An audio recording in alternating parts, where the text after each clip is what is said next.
We'll call this meeting to order.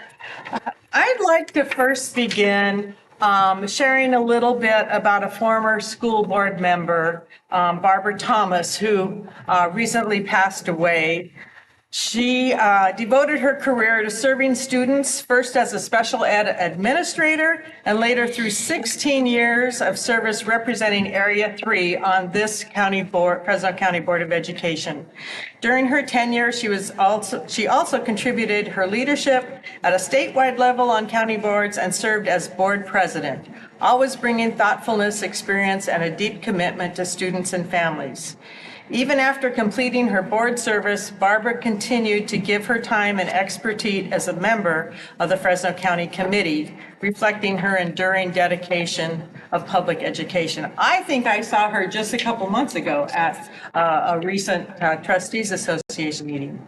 Barbara's many years of service made a meaningful difference for students across Fresno County, and she will be remembered with deep appreciation and respect.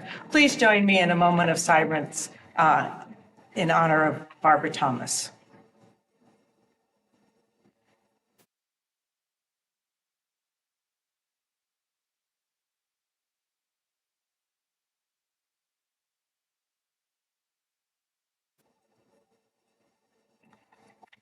Thank you. Just a quick footnote, she started the same year I did with me as service. She's a very good friend.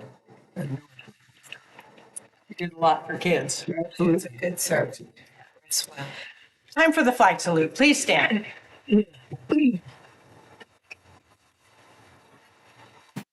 Ready, salute. I and to one nation under God, indivisible, with liberty and justice for all.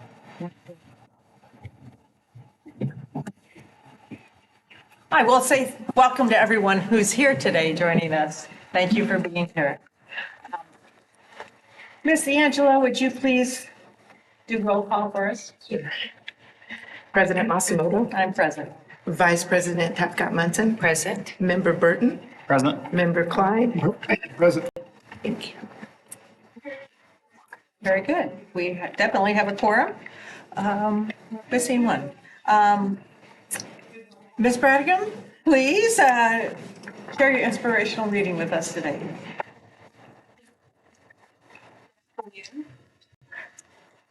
Good afternoon. March is Arts Education Month, and it's a reminder that student success is not defined by academics alone. The arts engage students in learning, support academic growth, and give students a meaningful way to express how they see the world. They also play an important role in student social emotional well-being. As we recognize this month, we reaffirm our commitment to ensuring all students have access to high-quality arts education, because when we invest in the arts, we invest in the whole child.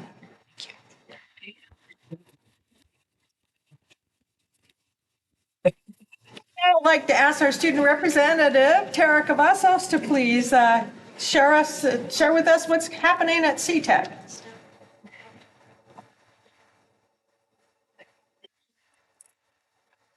Good afternoon, distinguished board members. March has been a very busy and exciting month for our students, filled with opportunities to showcase their skills and talents. On Tuesday, we hosted our Career Skills Challenge kickoff dinner.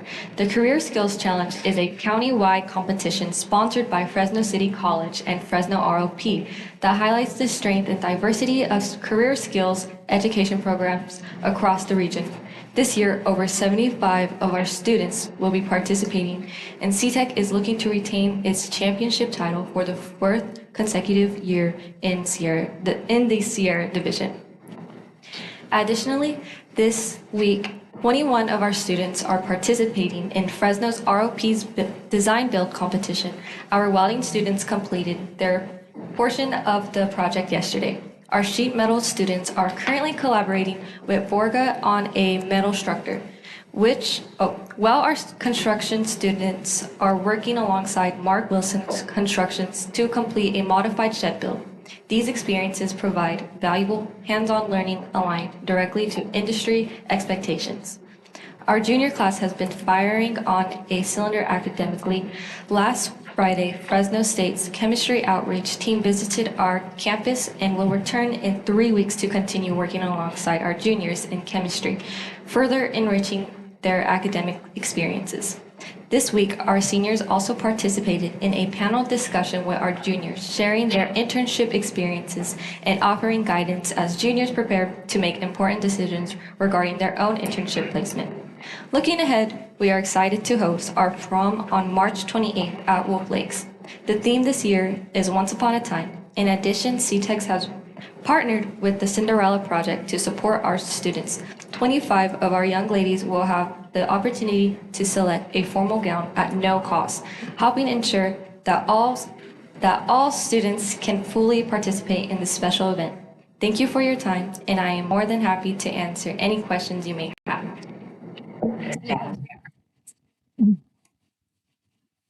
Real quick, you mentioned chemistry and you had some parts come in for chemistry juniors. Do you have, is chemistry junior and senior? Junior year.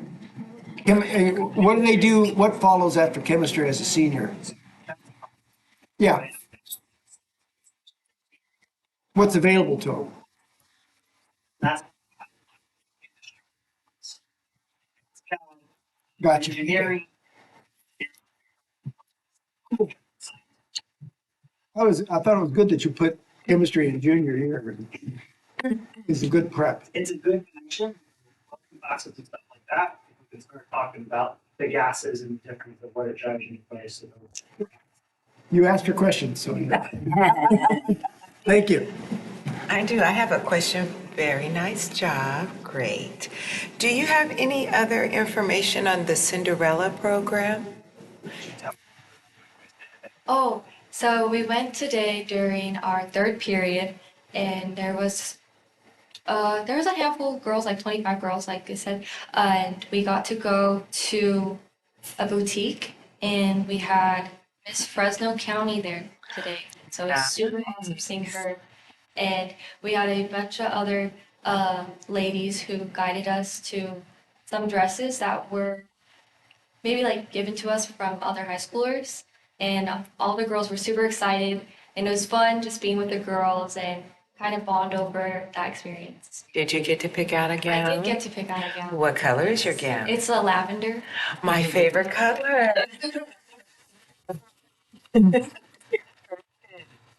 Thank you. Speaking of Fresno County, don't forget to say hi to our Fresno County Junior Poet Laureate before you leave.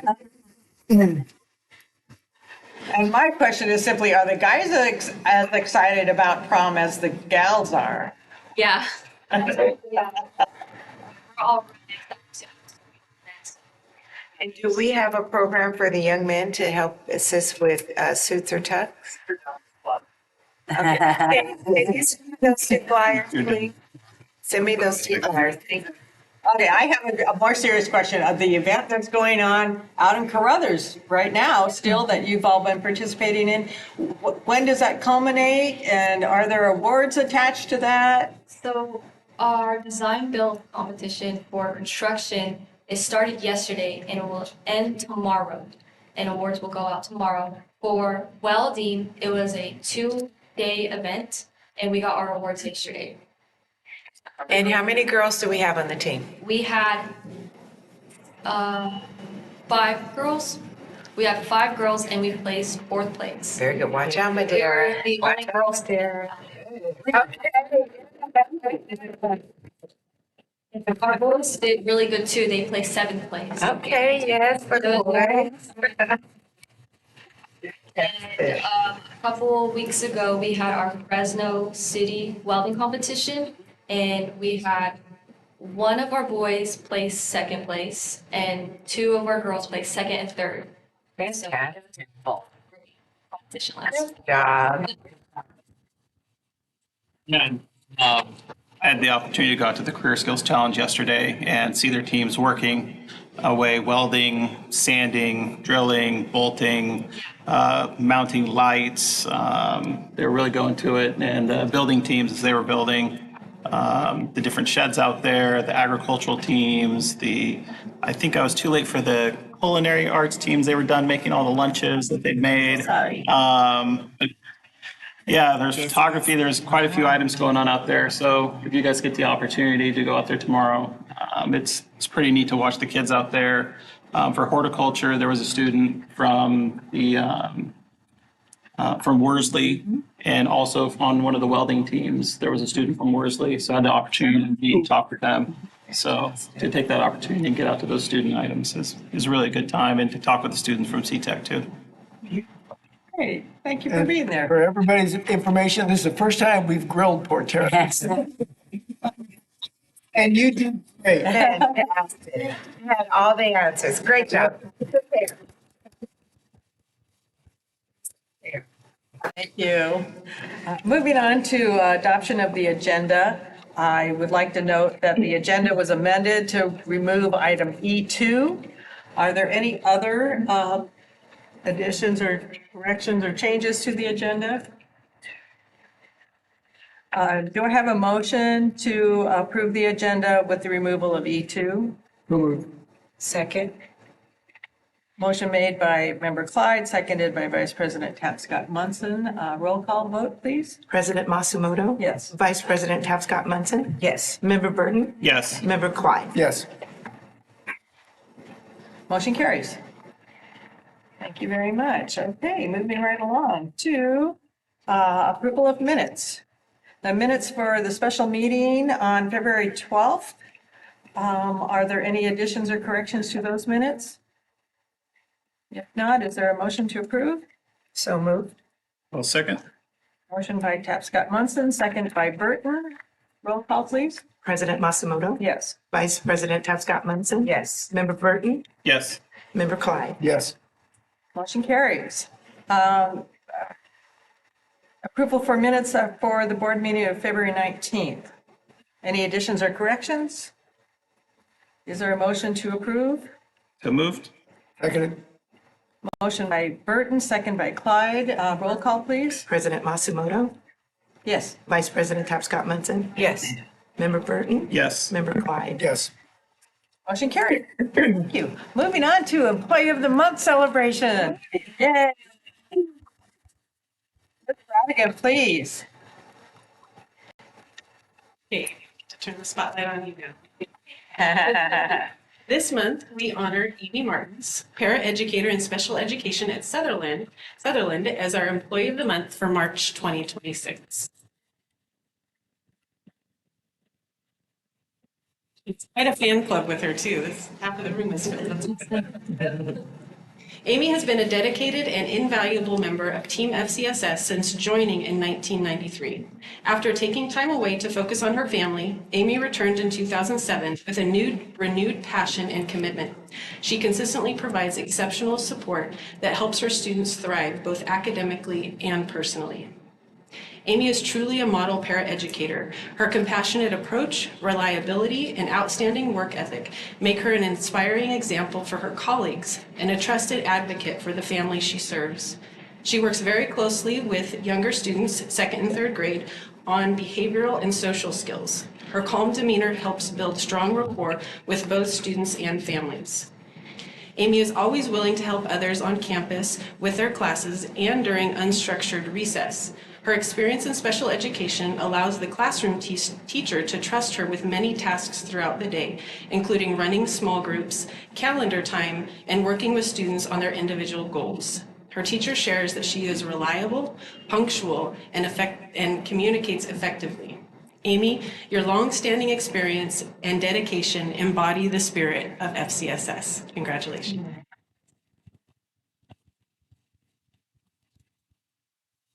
Amy, I get to start by affirming you and thanking you and just celebrating you. And then each of us will say a word or two, and then you have a chance to stand up there and you can do a dance number or whatever you like.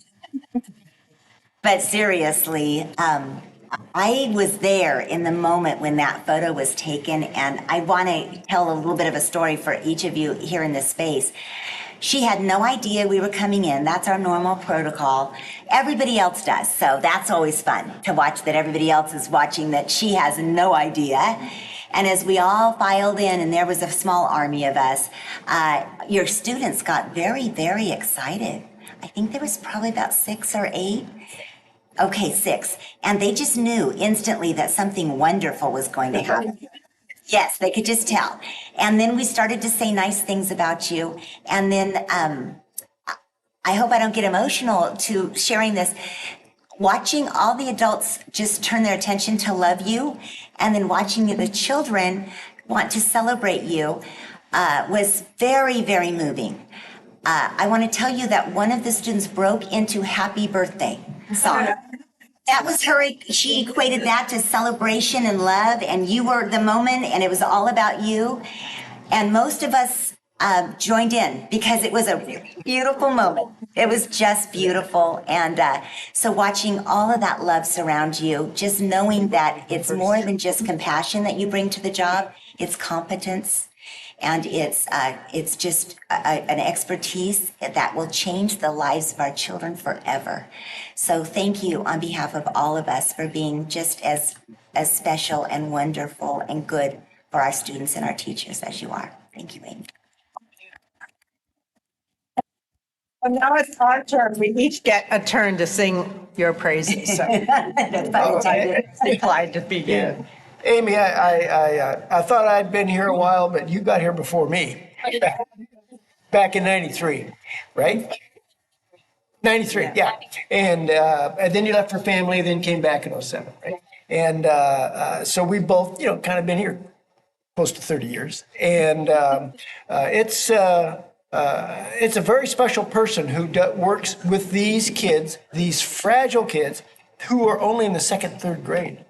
That is crucial to get that right. And for someone like Amy who takes that on and does it with slow compassion, understanding, taking advantage of the successes, that's priceless. That's absolutely priceless. And they're at an extremely vulnerable age during that moment in their life, and we appreciate all the work you do. Thank you. Yes. Amy, I had the pleasure of meeting you and your beautiful family, colleagues, friends, and your village before we were able to start the board meeting. And you're such a delight.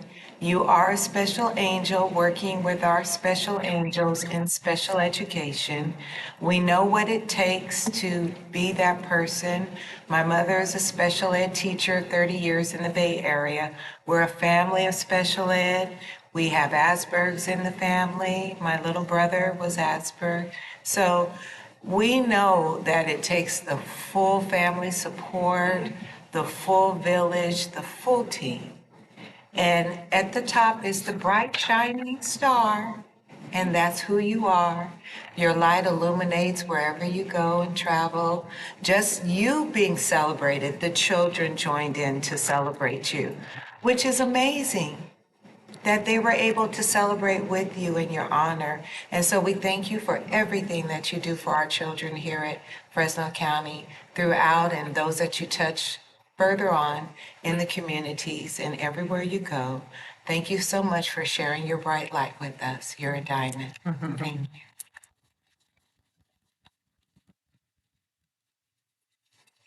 And just to reiterate, thank you so much for what you do. I think of special education, how that works in, I'll call it lower grades, is so dependent on outcomes really in what I'll call upper grades as they progress through junior high and high school, that experiences that family have in those early years of education, especially in special education, will shape the entire future of how they experience special education, their parents' view, the students' view. And it takes very special people to create positive experiences for those students. Myself, I'm married to a special education teacher, and so I get to see that where some students come to high school and they're selective mutes and they've never spoken to a teacher. And I go and, I help in the classroom or something, and I'm like, oh, this student doesn't talk. I'm at the school helping and the student doesn't speak. And they're like, yeah, the student doesn't talk. And there's 2 years later, a paraeducator, suddenly they talk to that person, they make those connections. And realizing that importance that, you guys make with those individual students that carry out their lifetimes.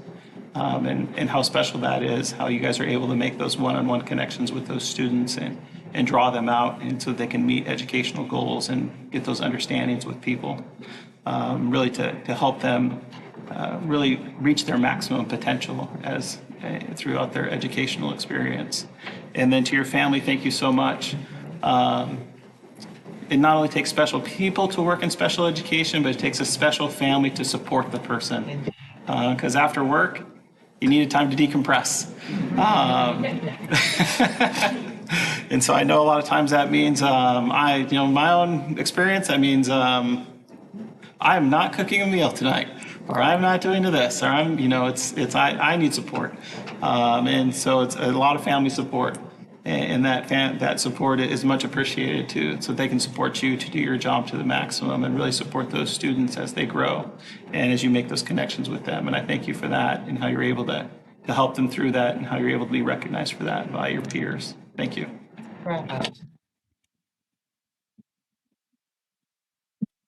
Know how much more there is to say, but I've so enjoyed watching your face through all of this because I can tell that you're a very humble person and you're probably not used to a lot of praise, but I wish I was in the room when those kids, I know. started singing happy birthday, because if I could sing, I'd sing it for you too. But I also see you've got a whole cadre of colleagues here, family, friends, Superintendent.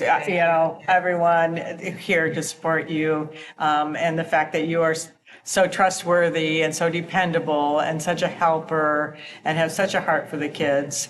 We as an organization couldn't ever ask for any more than that. And we appreciate you as a role model to all of us. So thank you so much. Congratulations. Principals there. And you get to say a word or two now.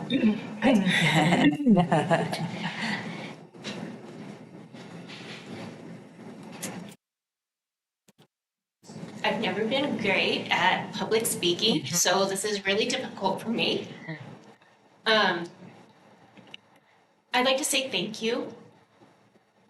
It is a difficult job sometimes, coming in and day out. And I love my team. I love those kids. And I want the best for them, whatever that is for them in their life. I appreciate the support I've had through the years, the many, many years. It takes good principals. I invited Dave to come today, and he came. He was a great principal for me, and I invited Pat Sims to come. She wasn't able to come today. And she was the first principal that I had, and she helped shape my love for my career that I chose. And I thank Jared. He's become a wonderful principal as well. And my teachers that I've worked with, I invited my one teacher that I worked with for 8 years, Lisa. And we had many good times together. She'd see me in my some of my best and some of my worst. We all and you know what? I do tell my students, it's okay to have a bad day. It's okay. And my family, I didn't know all my family was coming today. They came from Pismo to be here today to celebrate. And I didn't know they were coming until we were here and they showed up. So sweet. And I actually had written something out, and I just didn't want to read. I wanted to speak from my heart. And I want to say thank you. I appreciate your kind words, and I appreciate that you see what we do, not just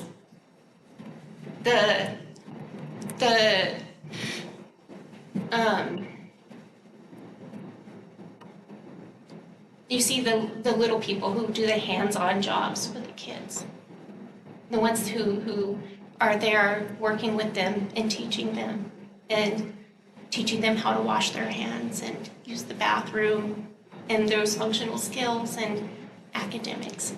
I love my job. I love my kids. And I thank you for your time today. Thank you.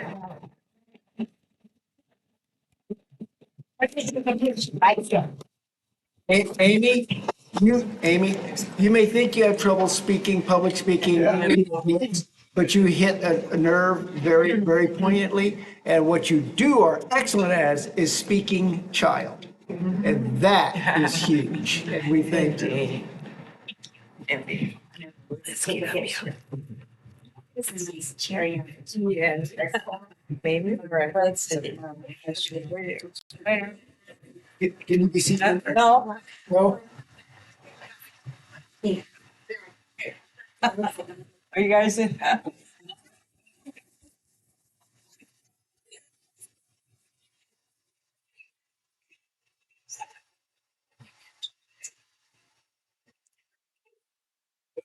Thank you very much. Can we say some cake? Don't say in this organization. You know that. I was a power confession.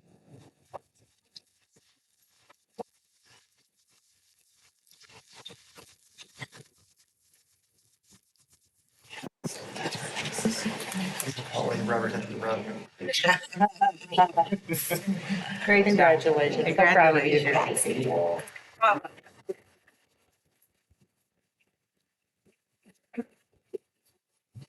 Now to the second highlight of the meeting. Ms. Burrell, would you please share with us all about our superintendent superstar? It is our absolute honor to recognize EVC as our March Superintendent Superstar.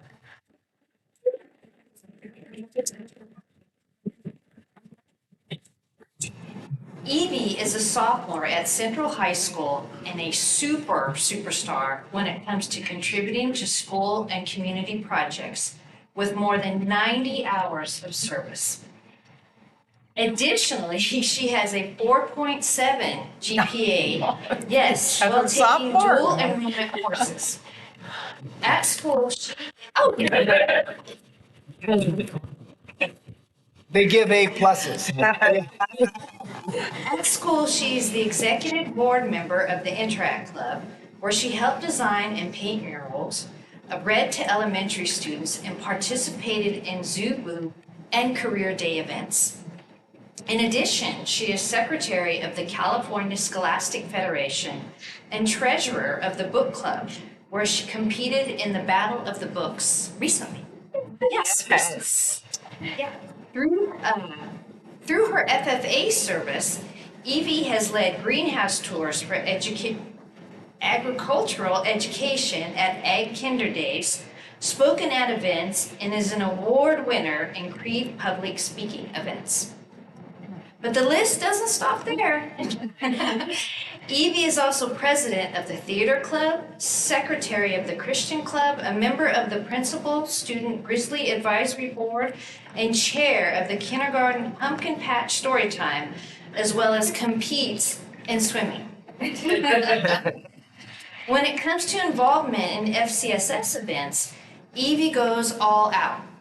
She placed first in the junior division of our One Voice Spirit of 912 art competition and has participated in our Young Authors Fair since the 6th grade. Her most recent culminating honor was being crowned the winner of our first Fresno County Youth Poet Laureate competition in November, a new initiative that celebrates young people who use poetry to express ideas, spark conversation, and inspire change. In the future, Evie plans to become an elementary school teacher and a children's book illustrator, creating stories about people who inspire her and make a difference. Congratulations.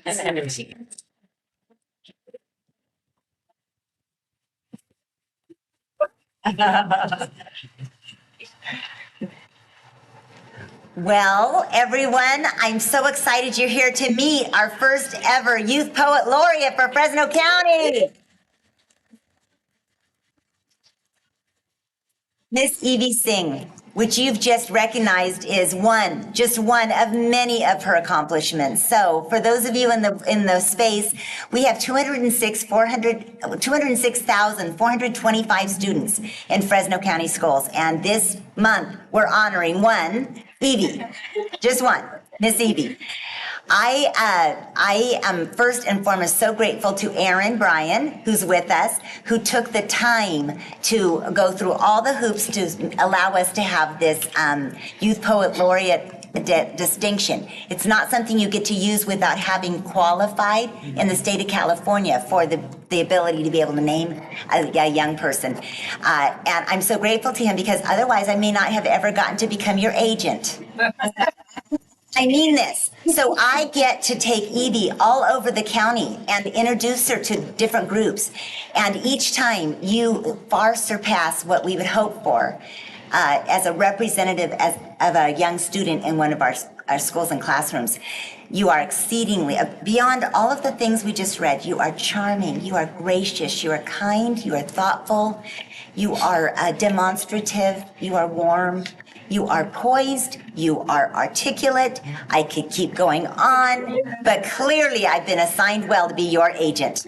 So I think, and the best part of this is that it isn't over yet. You're only 4 or 5 months into your year, and you're going to help us with identifying our next Youth Poet Laureate, and you're going to be involved with different things in our community for the next year, and I get to be so involved with that. I'm just so personally grateful, but I also have lots of moments where I am just so indebted to your lovely parents. So Yvette and Onkar, I'm just so grateful that you raised this really remarkable young person and that you're sharing her with those of us in Fresno County. Thank you both so very much, and congratulations, Evie.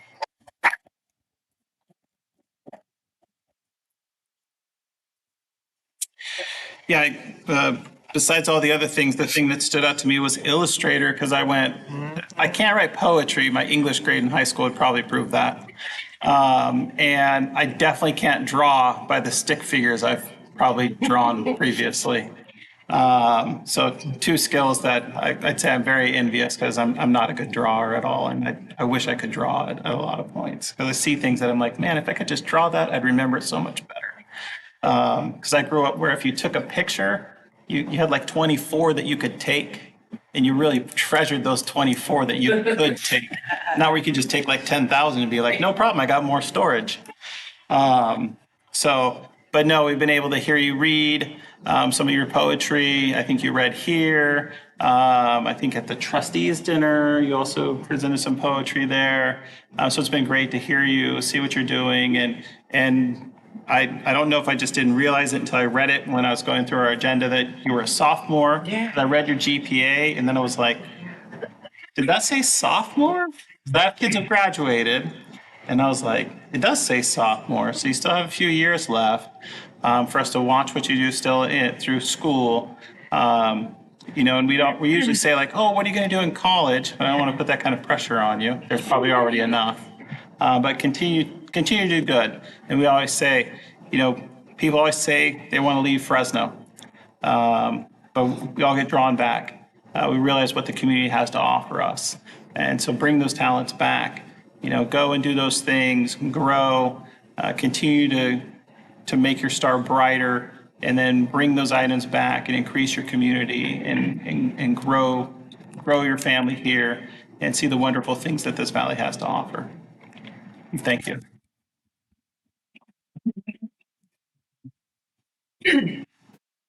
My goodness, Miss Evie, you are so impressive, not just on paper, but in person. You're so pretty. You've got just a radiant light that's just flowing out of you. I'm looking at your little bling hearts in your hair. You're just accented and insinuated, just so beautiful. Look at you. I'm just looking at you. And your mother's just bubbling right next to you. I can't see your dad. Now we don't have 3 seats, so you can't even sit together. My goodness. But anyway, we're going to work this out in here. You are just radiant. And reading your bio, I'm just even more so impressed with you. And you're central, so you're my territory. So now you're my baby. I'm even more happy.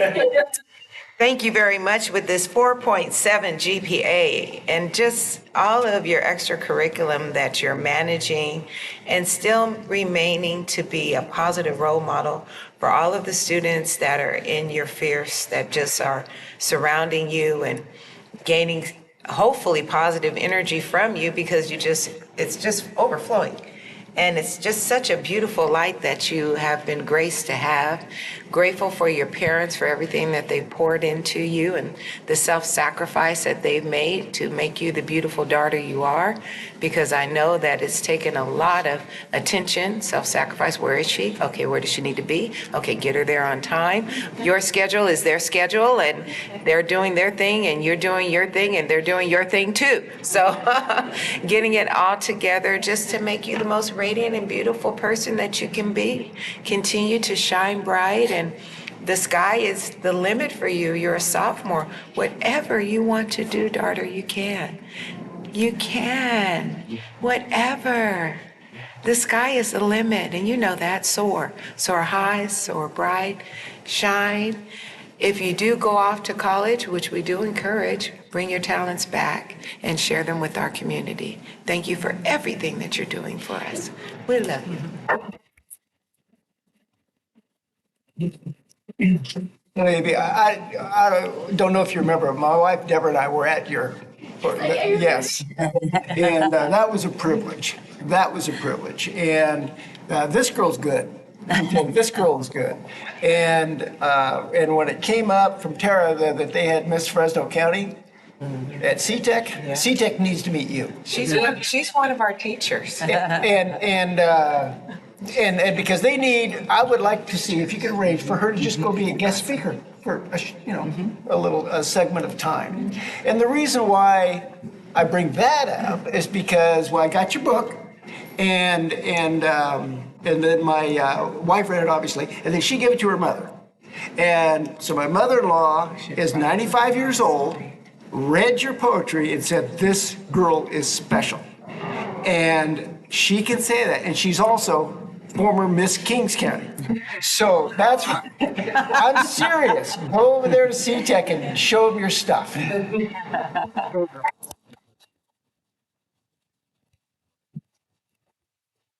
I don't know how you have enough minutes in the day, really. I mean, I wonder if you ever sleep with all the things that you're doing. I just can't imagine. And I know that you show up, because I recall not too long ago, my Rotary Club was online with your Interact Club, and there you were. Not in the front row, but sitting in the back row. And it's like, I know her. I know who she is because she does amazing things. And so it's so wonderful to kind of see things go full circle. I am delighted about your 2 career goals. And they can always change. It's okay. But, to want to be an elementary school teacher, how beautiful is that, right? Yes, right, that's team? fantastic. How beautiful is that one of our students wants to be a teacher for our kids? And the other thing, a book illustrator, I would say especially a children's books illustrator. I happen to know 2 children's book authors in my household, and they had a really amazing illustrator. If you want me to connect you with somebody, she lives in Toronto, but I bet she'd be happy to talk to you. Anyhow, because both of those things are, I mean, it takes everything. It takes the creativity and then the translation of what you see and hear and what you feel and putting it on paper or teaching others with it. So I'm just so excited about you, not only who you are today, but about your future life and where you go and how you go and all of that. Congratulations, Mom and Dad. Well done. Well done. I know the job's not over yet. Yes, halfway in. But thank you for raising such a beautiful young woman with so many talents. Anyhow, I can't wait to hear your next reading. I think it's going to be at the Trustees Association. It might be sooner than that. It might even be sooner than that. So if you're ready, let's have a even thing. Come on up. Real quick, while she's coming up, this is a true example of a deep-seated writer, is that what Lisa read was a little different than what we had. And the reason is because she edited this thing all the way to the last second. And that is a sign of a writer. I can tell you that person. Good job.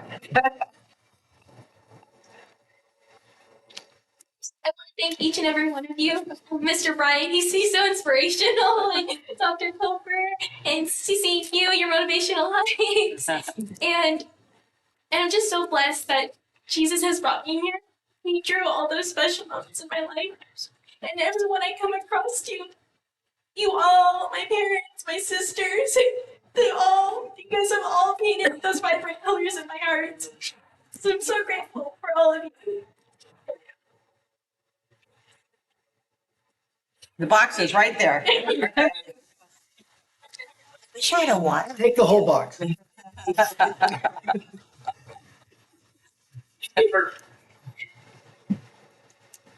Take your time.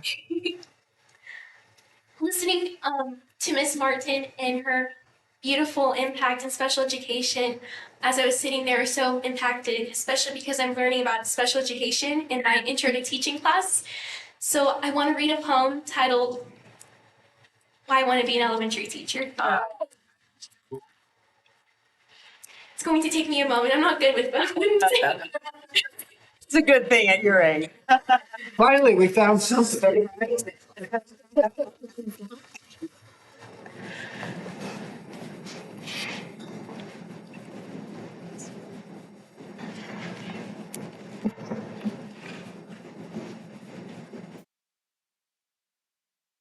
While she's finding it, let me tell you that I've been bragging to everyone that we have Evie in this role. And if I do not read some of her poetry lines, I leave them wanting more. So I've learned that I have to offer up some of her lines when I get a chance to speak about her. Did I buy you some time, honey? I'll fill Okay, in good. another quick second. It took, Aaron, did it take you about 2 years to get this whole program going? Yeah, it takes me a long time to do anything.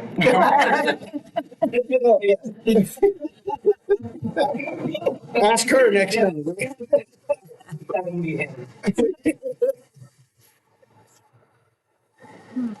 Here we go. One day, I'll be an elementary teacher.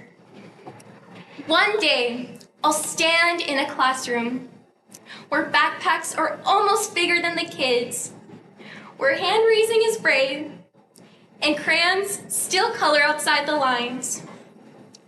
I'll greet students who come in smiling, and some who don't.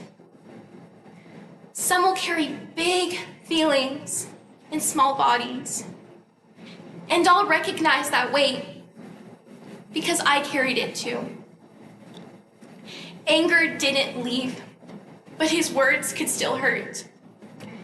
And in a house that felt heavy, love made room anyway.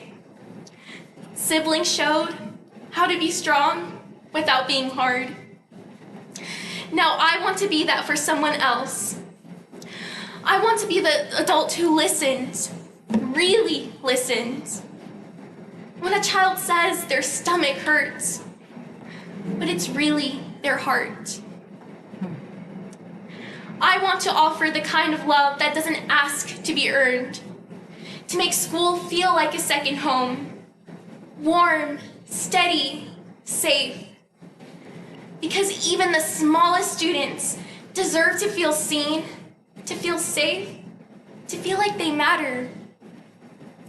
And if no one's ever told them that, then I will. Good for you.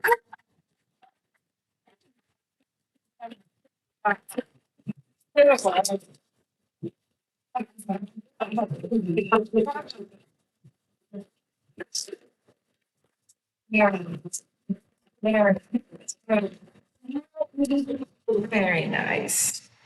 That was very beautiful.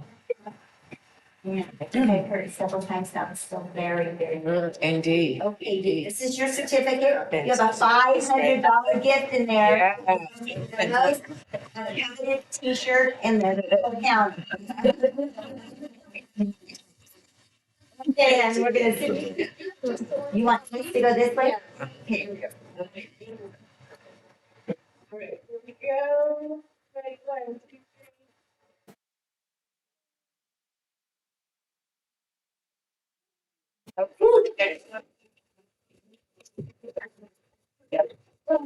And then, Mom, did you get the picture? Congratulations. Yeah. Congratulations, my love. Continue to shine. And we need one more photo. So yeah. Sure.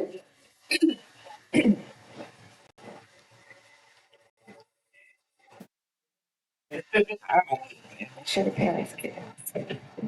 Congratulations. Yeah.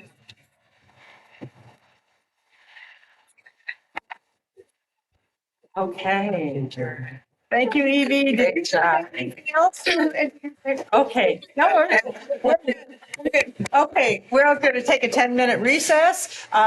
So we'll be back at 2:25 right outside as cake for everybody to celebrate with.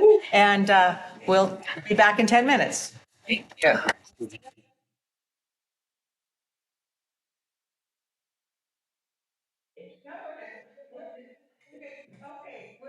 take a 10-minute recess. So we'll be back at 2:25 right outside as cake for everybody to celebrate with. And we'll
We were missing one person here, but we picked up another. That's right. So we're back to. Okay. Let me call the meeting back to order. If you'll please note that trustee Robles is present. Trustee Tapscott Munson is not yet. Hopefully she'll be returning. Okay, it's time for community input. This is time that the public may address the board pursuant to established procedures. No action shall be taken pursuant to California Government Code Section 54954.3. Individual speakers shall be allowed 3 minutes to address the Fresno County Board of Education per Board Bylaw 9323. Is there anyone that's here to speak for public comment? Okay, seeing none, we'll go on to item H, public hearing. There is no public hearing. Moving on to item I, which is for closed session. I have to read the script for closed session. Okay, it is now 2:28.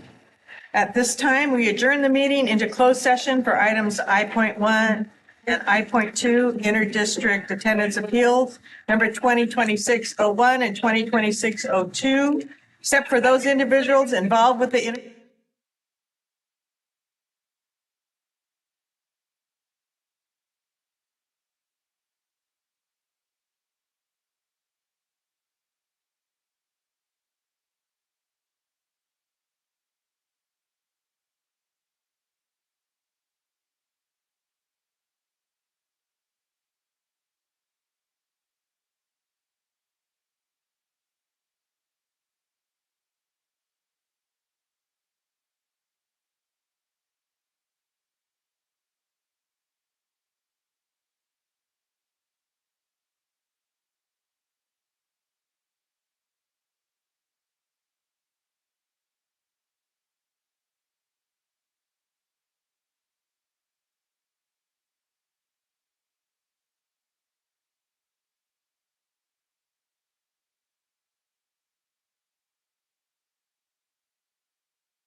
Regarding agenda items I.1 and I.2, legal counsel, please read the order of the county board.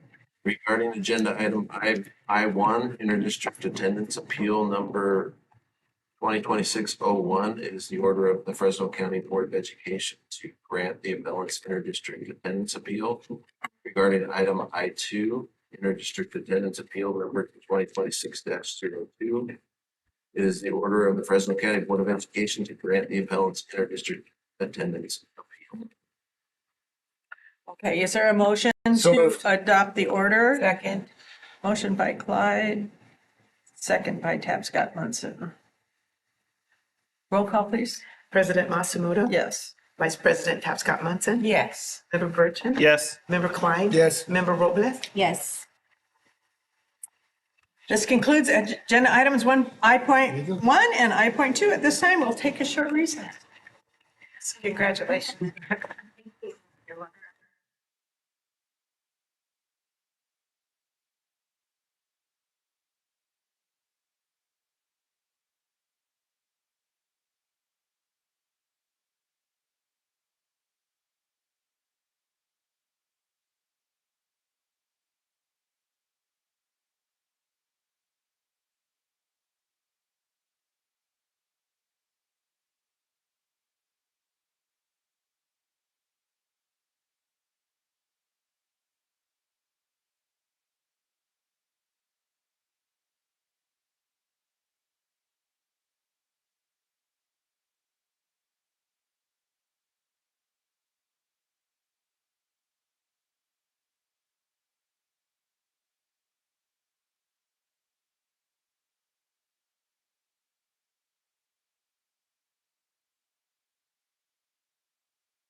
Thank you for coming back, folks. Nice to have people in the room.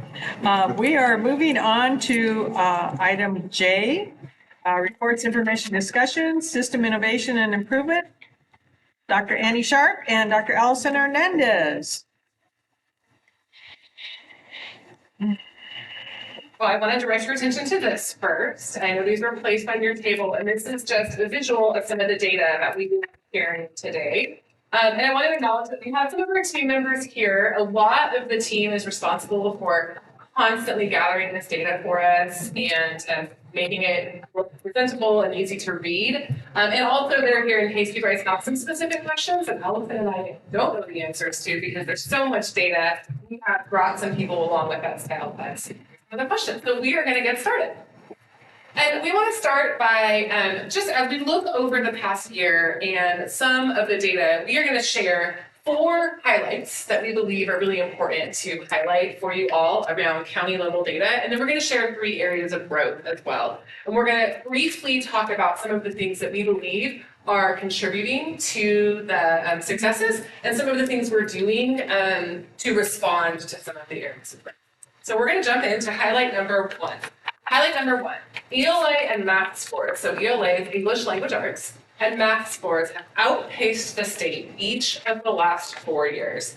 We are really, really proud that the gap between Fresno County students and California students in English has almost been cut in half in the last 4 years. We're really proud of that. And in math, the gap was 5 percentage points in 2022, and now it's only 3.2 percentage points. Our students, yes, our students are working extremely hard to close that gap, and we're really, really proud of that.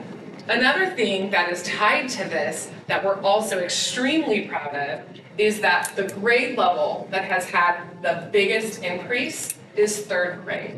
They have had a 7.03 percentage point increase since 2002, significantly higher than any of our other grade levels. And when you look at state data, that is not true across the state. That is unique to our county, and where Allison's going to get to talk about some of the great work that our teams are doing that we believe contributes to that third grade significant growth. So that's highlight number 1. Highlight number 2. Okay, highlight number 2. The college growing rate for our African American students in Fresno County has increased by 10.3% over 3 years. Now, we are extremely proud of this data. I want you to notice that this is a lagging indicator because the way they collect this data is the students who graduate high school in 2023, they give them 16 months to track enrollment in college. So 12 months or 16 months, both of those data. So they can't report that data right after graduation. So we don't have that data yet from last year's graduates because they see how long they stay enrolled through 12 to 16 months. So the closest data we have is that 2023 data. You can see Fresno County, when you look at our all student group, we've improved our graduation rate by 7%. But our African American student group has improved their graduation rate by 10.3%. And in the state of California, that growth has only been 4.8%. So we're really proud of that data point as well, and the growth that is happening for our African American students in their college going rates. Yeah. Is that, are the percentages consistent with pre-2021? Because that was the pandemic era. And I'm just curious, is it consistent, was 1920 data similar to 60%, which is what we had in 2021? We can pull that data for you. We tend to, focus post-pandemic because we've now seen a demonstrated resettling of our scores, but we can definitely pull that data for you. I was just sure we have that. Yeah, before pandemic versus now, because we know things dipped. Yeah, things dipped. So. But the real bottom line is that everybody in the state was in the same boat. Sure. And so that's how we the only way we can measure. I found it really interesting about the going to college rate. You don't really count them a positive until 12 to 16. So the way Data Quest explains it is when a student, when they complete high school in 2023, they track enrollment. And you can report that data either for 12 months or 16 months. And the data we have out here is the 12 month. And so they track the length of time they're enrolled. Okay, so they've been enrolled for 2 semesters. Is what you're looking at, and that's they're on a semester system, I think. If they are, and actually potentially on the 3rd semester. Correct. And 16. And that's the real key thing that I've always thought was vital. Yeah. Just because they start college doesn't mean they come back by year 2. That determines the success of your preparation for them to go to college and succeed. That's the bottom line. It is, and when I work at high school, just because I doesn't mean almost doesn't mean a whole lot. That doesn't mean they show up on day 2. Yeah, exactly. And but they show up on year 2, and they've progressed and passed and have some credits. They may not be a full sophomore, but as long as they've progressed, and they're still in that's a win. They've made it to maintain. Good. Thank you. Obviously, later we're going to ask how this 3rd grade. We've got the Fresno County has a 95.4% efficiency rate for English learner reclassification. So I want to explain this data point for you all. So when students who are English learners score high enough on the English language proficiency test, they become eligible for reclassification. And when you become reclassified, the state is saying that you're fluent in English. And so you no longer need separate English language development services. And so when a student scores high enough on the test, they become eligible for reclassification. Then every single district has their own local criteria and processes to move that child toward eligibility. Coming out of the pandemic, it was very clear that those processes got real loose, and lots of students who had scored high enough on those tests were not being reclassified. And so our role at the county office is to work with districts to ensure that they have really tight processes so that every student who is eligible to be reclassified can be reclassified. And why that's important, because once you're reclassified and when you get to high school, you don't have to take an English language development class anymore, so it opens up your schedule for electives. So you could take an arts education course, you can enroll in CTE, ROP, A to G courses, all those things that we know are really important for students. Once they're reclassified, their schedule opens up for that. So it's a really important data point. And so we want to be clear that this is not our reclassification rate. This is out of the students that are eligible to be reclassified. In Fresno County, we have reclassified 95.4% of those students, versus at the state level, only 82.8% of those students. So we're really proud of that data point. That's amazing. So is it because we pursue those reclassifications? It is. And when other districts or counties don't pursue it enough, is that what you're getting at? Correct. And so the state of California, the state of California sends a list of every or so of students in our county that have scored a level 4 on the test that has not been reclassified. So then along with Dr. Lisa Clark and Teresa Blanchard in Allison's division, work with our school districts to say, hey, you've got these kids that are eligible to be reclassified. We just want to make sure that you're doing everything you can. Not every student gets reclassified with the 4. Again, there's some other criteria, but we want to make sure that if they are eligible, that they do get But other counties get the same That is list. correct. It's just that they don't act on it as well. Now, is there a grade level that within this that sticks out, that is a kind of a that we reclassify more students in? The earlier you can reclassify them, the better. Correct. Yeah, and so instead of waiting until they're seniors, but if, I was just curious, how fast can they be moved out of that category? The thing to CDE, they have part of education. They have their message is once the student didn't prove that they weren't eligible to be classified, we need to reclassify them immediately. Does that make sense? Yeah, oh, absolutely. They reclassify first grade, second grade, third grade, so on and so forth. So really here, our county office, the big start, our superintendent, right, had us go over and create a training with partnership with different divisions, went over and really helped us support our districts to support students to ensure that they're reclassified once that happens. Right, I get that part, but it would be a deeper dive to see what grade levels are we making faster progress on, so. That would be interesting down the road. Yeah. And if I may, Dr. Clyde, districts sometimes set their own goals in terms of reclassification. So if students started with you at the TK or kinder level, their goal would usually be by 3rd grade. If they started a little bit later, 5th grade, but you usually want to try to capture it by the end of elementary school if they've been there for 2 to 3 years, just because once they get to middle school, it hinders them from the electives that they would like. Right, that's kind of what I was getting at. Thank you. Yeah, I have a question.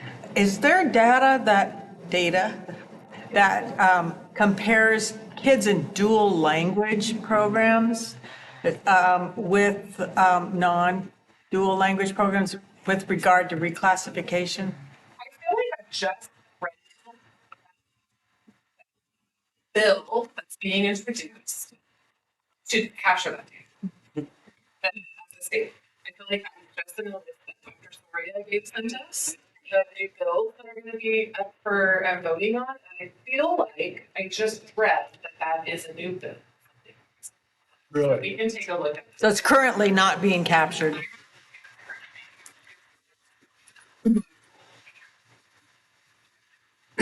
Because the only way we have a charter school, that's dual learning. And the only way we knew is by looking at their third grade scores when we knew 100% of them were dual immersion.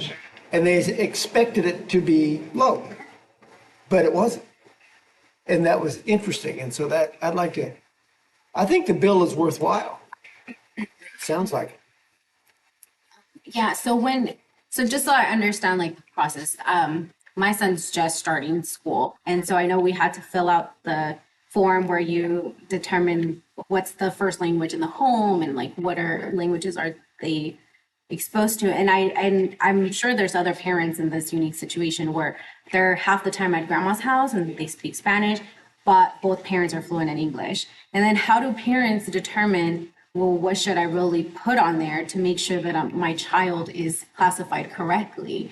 And then also, do you guys test them like as soon as they're in school or do you wait until later for reclassification where maybe that child could have tested out earlier than later and then not lost on opportunities for electives or et cetera? That is a really great question. And I keep looking to Joe. So this Joe will learn. Here's our director. He also has some expertise in this area. Can I, Joe, do you mind going to the microphone just in case I see some people online and they won't capture your voice? No, that's okay.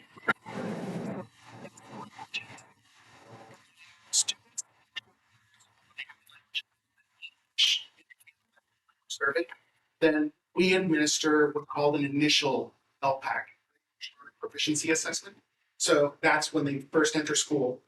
When the student takes that test, it'll give them essentially two levels. They'll either be English learner based on the score, how they performed, or and I think this is to your question, they would be considered initial fluent English proficient. So they would just bypass English learner services altogether. So they don't get caught in English learner services if they don't need it. If that And makes that's sense. from like kindergarten? Very first, yeah, not upon initial enrollment. So yeah, within 30 days, when they first enroll. Then after that, if they were an English learner, they annually take the assessment during the spring. And if they score high enough and then meet the criteria, then they're reclassified. Yes, great question. So if that's the case and they were not English learners to begin with, you're still going to retest them in a year or not? Great question. They would not have to take the test. They're never considered English learners. They would be considered initial fluent. Now that's not a state ed code requirement. Is that just policy by the county or is that That's the state? state. State, okay. I have a question. So where are we, excuse me, with the new law for the testing by third grade for dyslexia? So yeah, you're talking about the screener, and actually it starts in kindergarten. They're doing the risk for screening for dyslexia. So that had to be implemented this year, statewide. Can you give us a little information about the program starting kindergarten and I know up to third grade, they want to have the assessments done by third grade? The assessment is annually. Every student is going to take this assessment annually. School districts determine when they're going to administer the assessment based off of when enough instruction has occurred within the school year. There are 4 assessments that are offered by the state of California, so districts can choose which of the 4 they want to give. Yeah, we're finding that the testing for dyslexia will be helping with our improved reading scores. Sure. Thank you. We'll go on to highlight number. And congratulations on the 4,000. That's outstanding. That's outstanding. That's not even written on here. I would like to see that. Okay, It's yeah. fantastic. Thank you. Yes, it is. Okay, so our fourth highlight has to do with Fresno County's graduation rates for foster youth. And so our foster youth has reached a 4-year high, significantly narrowing the gap with California. So when you look at this chart, that gold bar is Fresno County's graduation rate for foster youth, and the blue bar is California's 2022 school year. And the foster youth student group is often a student group that can get missed because of their low numbers. You know, when I was a principal, I might have had 4 foster youth on my campus compared to some other student groups that are half of my campus, right? And so it's oftentimes hard to think about the programmatic things that you do for a student group of 4 kids. But we do not overlook the student group in our county. And in fact, we work really hard to make sure that every student group gets recognized for the work that they're doing and also gets support when they need it. And so we're really proud of this number. You look at that and we've almost completely closed the gap between the graduation rates for our foster youth and the graduation rates for the rest of us. So that's our. I think you've got a typo on here. The far right column should be 2024, 25. Yeah. Oh, on this document. On this document. Oh, you're right, we do. We will Okay. fix that. I just Sorry double checking there because it was like, Thank you. but You know, when you look at something. don't mean to be picky. Times, It's yeah. just, 24 hours. 40. Yeah. That's Yeah. great. Yeah, that's great. Real quick, you said you had very few foster before. Does Fresno County, percentage-wise, where do we land counties up and down the state as percentage of foster kids? That's a good question. I don't know the answer. Just ballpark. We can look that data up for you. That's I'm sure we easy have a data. higher one than Santa Barbara County. Yeah, that's easy data to find. The data point I did know is that half of our foster youth in Fresno County are in Fresno Unified. So they hold of ours in the county, but I don't know how we compare to this thing as far as the demographic number, but that's an easy data point. I'm expecting that we have a high percent compared to other counties. But obviously, I'm one of those kind of A++ personalities. Let's get our bar above the state average. Even though we have a higher percent, we still do it better. And that's when we start getting copied. And pretty soon we're going to share some of the things we're doing to get. Yeah, okay. Yeah, that was actually my question, is what are the things that FCSS specifically is doing to move this up? Yes. So I can go there now, but I have a slide specifically for foster youth. And I think that's my question for all of these statistics is how is FCSS specifically working with the districts so that, it makes sense to take credit for these results? Yeah. Absolutely. So I have I don't know, might be a little too technical of a question. So when they look at foster youth, are they strictly talking of traditional foster youth? Or are they expanding that on, there's other placements like the Kinship Guardian Act program, the Adoption Assistance Program. Are they looking at all those as the total population of foster youth? Yes, and I am not the expert on foster youth, but because of the net, we know a little bit about this topic, but there are the different classifications, and they are considered foster youth. All of those. So now we're going to get to your question. So what are the things that our office is doing to help support this? And I'm going to pass it over.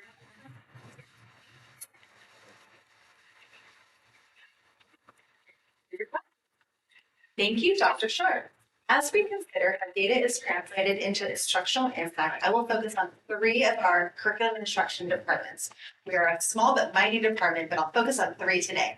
One of them, they're a mouthful to say. So one of them is the English Language Arts, English Language Development, History and Social Science Department.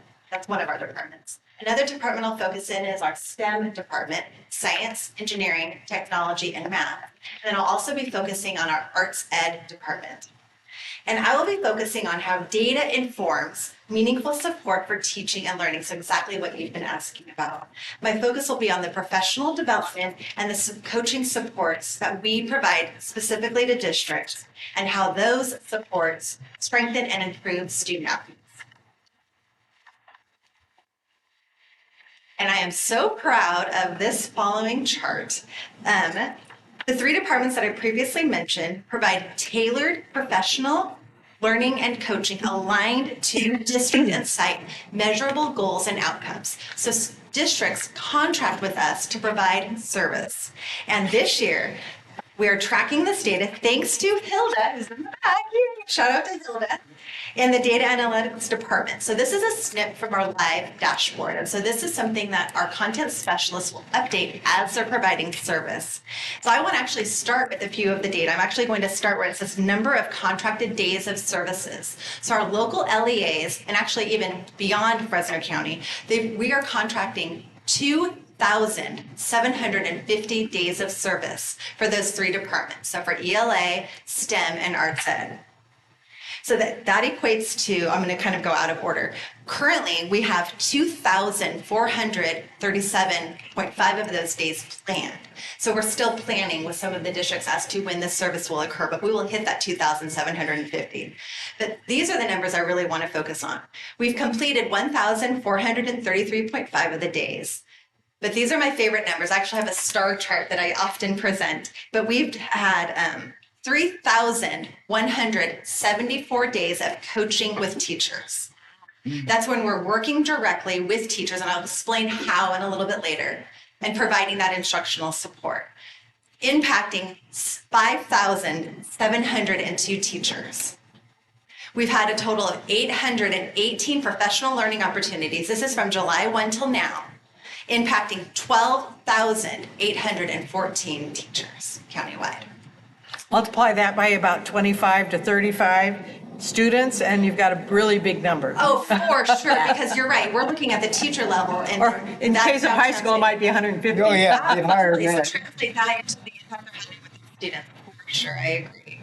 We have 113 contracts total, and we're servicing 24 LEAs within Fresno County, which is 77% of our LEAs. We're also serving 8 charter schools, and then we have 4 contracts out of county. So other counties are contracting with us, or other school districts are contracting with us meaning Fresno County, due to the level of service that we provide. And so we are extremely proud, and thank you, Hilda, for capturing this data for us. This is the first year ever we've been able to show this type of data. I think that's going to grow. Oh, absolutely. Yeah. Yeah, and this is based off of service log data, so it is kind of lagging because our content specialists have to fill it out after they've performed this service, and so it is a little bit lagging.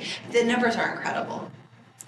So the 113 MOUs, clearly then that's multiple MOUs with an individual district. So it might be for English language support, it might be for reclassification support, it might be for math or science or whatever. So it's, when you're talking about contracts, we're looking at departments. And so, for example, they might be contracting with ELA, they might be meaning ELA, ELD, history, social science. I just say ELA. They might be contracting with STEM, one of the STEM departments, the science, engineering, technology, math. They might be contracting with arts ed. Systems and leadership could be part of this as well. So a variety of services. MOUs, maybe it's adult school that we're contracting with. Maybe it's Worsley or VHEA. Or interdepartment as well. We work with induction. So there's probably 2 or 3 that we probably don't, like maybe, I don't know, Fresno Unified, Clovis. We have a lot of days with Fresno Unified. Oh, we do? Oh, yes. Okay. Over 120 days. So, yeah. So the district, I'll actually have that information for you. So who we're not serving, it's Alvina Elementary, Big Picture Elementary, Burl Union Elementary, Clay Joint Elementary, Golden Plains Unified, Kings Canyon Joint Unified, and Pine Ridge Elementary. That's who we're not servicing. Otherwise, we have contracts, Fresno Unified, Clovis Unified, Central, Sanger. We're in all of those districts, and including all littles as well. Well, half of those are very small. Yeah, those are some of our tiny ones. Well, and that's what I'm thinking, they're really small K-8s. Is it because they don't have the need, they don't have the money, or they don't have the desire? Do we know? Probably all 3. And actually, even some of these, like we've been out at we've done some contracts out there. So it just this ebb and flow. It just depends on the needs of the school district. Because we do provide that tailored support. And so it's really what are the needs and how can we best help those districts? And what about Golden Plains? We're just currently not out there. We hope to be someday soon. Well, I mean, if those schools that we don't have can prove good improvements, that's okay. We think they'll do better with us, but whatever. But it's interesting because it's made up from out of county. And one of my concerns, obviously, is big picture having had come to us before, and there were some concerns. Have we offered them services? Oh, you know what? We have, I don't know, this is a typo. I'm sorry. I shouldn't have, we have a huge contract. Okay. You know what I actually said? It's not Big Creek. Sorry. It's Big Creek. That's Big Picture. So Big Creek only has 22 students. It's not Big Picture. I apologize for that. We do have a very large contract with Big Picture. I apologize. So like all of them except for Golden Plains are K-8s? Yeah. Single school kids? I can't, sorry if I didn't catch that, but yes. What if they could do something as a cohort? Yeah. You know, I just thought of that with Big a quarter contract so that, you know. Sorry, Big Creek, and then you also put Pine Ridge with that. Yeah. Well, they're pretty well joined at the hip anyway, those They two. I think they have the same But Albina superintendent. Burl. Different That superintendent. changed? Okay. Yeah. They were gonna join them for a while. We have also in the past done work out at Burrell, but again, a small district, it just depends on their needs. That's interesting. But now, what explicitly are we doing to support? And so I know this is very text heavy, and so I'll kind of go through this, but this is some examples of the actual contracted service.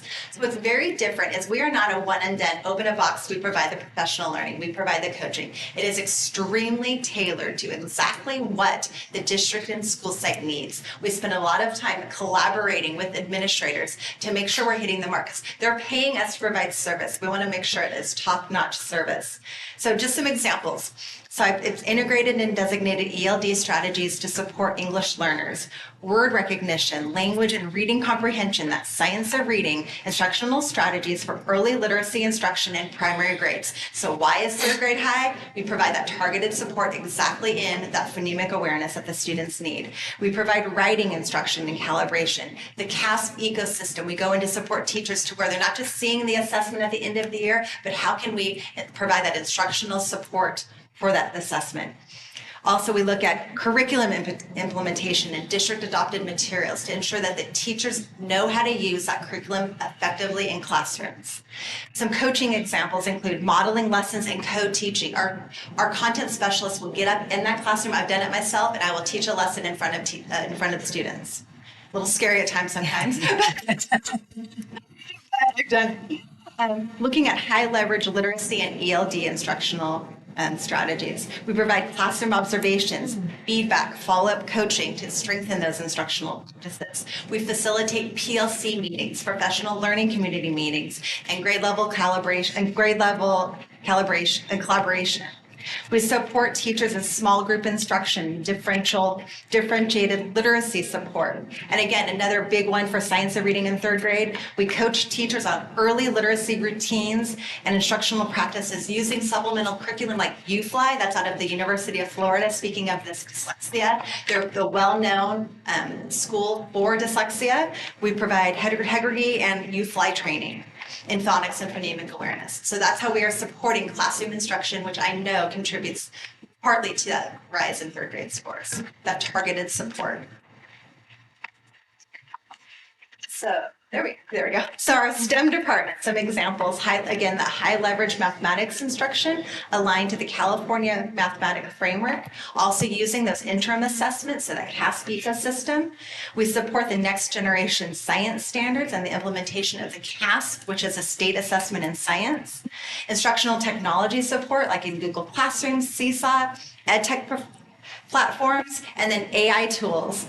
We know that's a hot topic right now, and emerging technologies to enhance instruction and student engagement. Coaching. Big part of what math is doing is that instructional shift that's happened from computation to that problem-solving approach. So mathematics lesson planning, implementation, instructional strategies to support student engagement and problem solving. Science instruction, including lesson design and integrating science into classroom learning, especially in the elementary when they're having to teach so many subjects at the same time. Technology integration, and also with our network improvement community and our NIC, refining instructional practices. So looking at building thinking classrooms, student discourse, and problem solving to support mathematics instruction. And then in arts education, again, we're looking at instructional practices for both visual arts, music, and theater classrooms, facilitating professional learning communities again, across Fresno County, arts integration across content areas, and also looking at our social emotional learning and positive classroom environments through the arts, and to support arts-based school climate and cultural initiatives, including staff development workshop and district events, so family nights and art nights. Coaching will include demonstration lesson and co-teaching, supporting teachers through lesson planning, curriculum development, and instructional cycle feedback. And then arts integration strategies, developing arts programs, and modeling. So that's that targeted support that we provide across content areas. This year, we are going through the textbook adoption process in mathematics. And we recognize the importance of ensuring that teachers have access to instructional material and textbooks that are aligned to academic standards and grounded in current research and best practices. In response, our mathematics department developed a year-long arc of work to support districts through this critical work. The ARC brings systems and building blocks and helps with leadership capacity, including developing clear instructional vision, implementation, and expectations. From there, we provided professional learning through curriculum and implementation networks, or NICs, where teachers will deepen their understanding and use of high-quality instructional materials. This is supported by the learning labs and site-based walkthroughs that are offered during the job-embedded coaching opportunities. So we really wanted to not just do a textbook adoption, we wanted to do a textbook adoption right and really look and analyze what it is we need for a high quality textbook. So we're using our data and collaborative structures to ultimately culminate to ensuring that high quality instruction occurs. Something we're very proud of is we hosted a curriculum fair, and we called it Lead with Vision, Adopt with Purpose, which featured all 25 state recommended publishers. The event created a structured opportunity for educators to closely examine all of the instructional material that was aligned, the new instructional material that was aligned to the California Mathematics Framework and state standards. Participants engaged in breakout sessions, collaborated with peers, and interacted directly with the publisher. We had over 200 participants at this event at the Doubletree Hotel in December. And you may be wondering what's next. Well, I'm so happy to report we have Assembly Bill 1454, which is looking ahead towards reading and finally helping close that gap with the Science of Reading, aka the Science of Reading Bill, which will advance California's literacy in 3 ways. It's going to look at teacher preparation, so how students are learning at our local universities, statewide universities, to ensure that what they're learning in the university translates to current educational research and practice for English language arts. It's going to look at instructional materials. We have not adopted new reading curriculum in the state of California since 2015. So this will finally allow the state of California to adopt new curriculum for English language arts, ELD. This is huge because they've been using curriculum that is not aligned. Let's think about that for a minute. It's not aligned to current research on science of reading, but now it will be. And in June, we'll be able to offer professional development to teachers, to educators. We'll have additional funding for that to really train teachers on the new research that's out there. So we're very excited about what's ahead. Go ahead. Yeah. So where is that bill? It already is passed. It's already passed Yep. and signed? It's already passed and signed, and actually they have the recommended textbook, well, not recommended, I should say. They have a list of textbooks that they're currently reviewing that's in progress. So we will have a curriculum fair for ELA for next year. The meeting next school year. On the teacher preparation part, you mentioned about applying on the school level what the teachers are learning at CSUs and UCs. Yeah. Sometimes I think that would be back the other way around, where they can learn from us. Absolutely. And is there an avenue for that in this bill? No. There's not an avenue for that. However, I'm happy to report that Cindy Gutlin, one of our content specialists in English language arts, serves on that committee. So she actually reviewed teacher programs throughout the state of California. So she actually, I can be honest with you, she reviewed Fresno State's program, Fresno Pacific's program as an auditor to ensure that the program was aligned to currently what's being I would like to see more people like her involved on that because you need people that are in the ground troops telling the higher ups, this is what works, this doesn't, that kind of thing. Yeah, she had to apply to be selected. So not only is she on that committee, she's also on the textbook committee as well. Yeah, so we will have a voice in that process. You know where I'm going? For sure. Yeah. I'd like to see more input, actually. Well, the only other thing you do is we be the county that's the shining light on getting this done right, and then they'll see us, the colleges will copy us.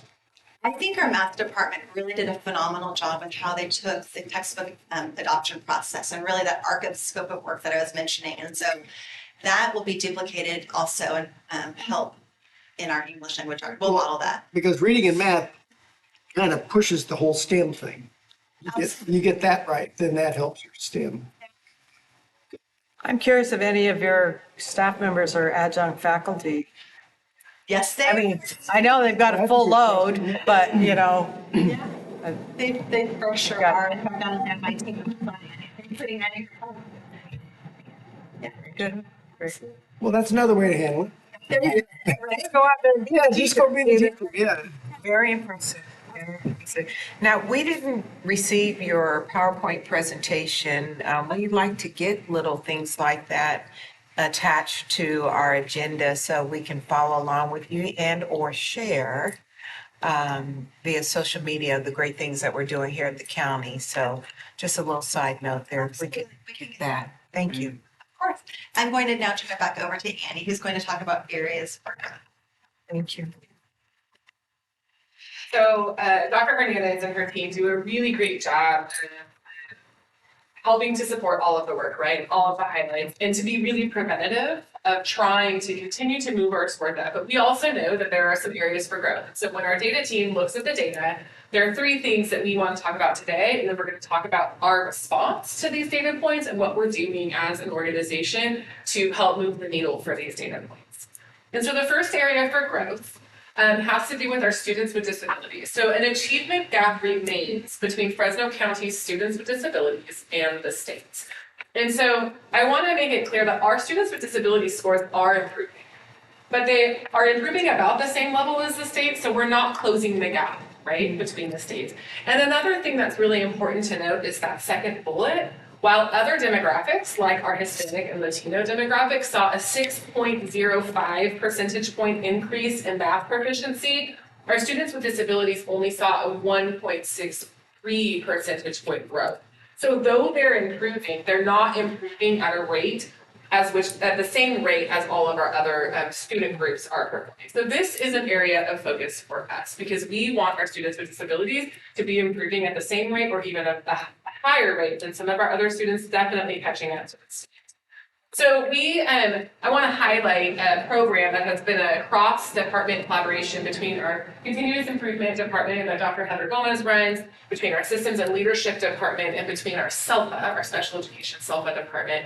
And this is our least restrictive environment collaborative. And so I think earlier you talked about something around like, can we get a couple districts to work together, to solve these problems and do some of those things. And this is an example of that. So least restrictive environment means that students with disabilities are educated with their peers to the maximum extent appropriate. Meaning, are they in the general education classroom as often as they possibly can be, right? And every child has a different limit that is expected for them based on their individual assessment plans or their IEPs. And so the state tracks that data. And so our team identified 9 districts that were not meeting their least restrictive environment criteria, and invited all 9 of those districts to join a collaborative to help them think about their systems and their processes and their procedures to get these students into the least restrictive environment. Because if we want their test scores to go up, they have to have access to the actual content that is on the test, right? Like that makes a lot of sense.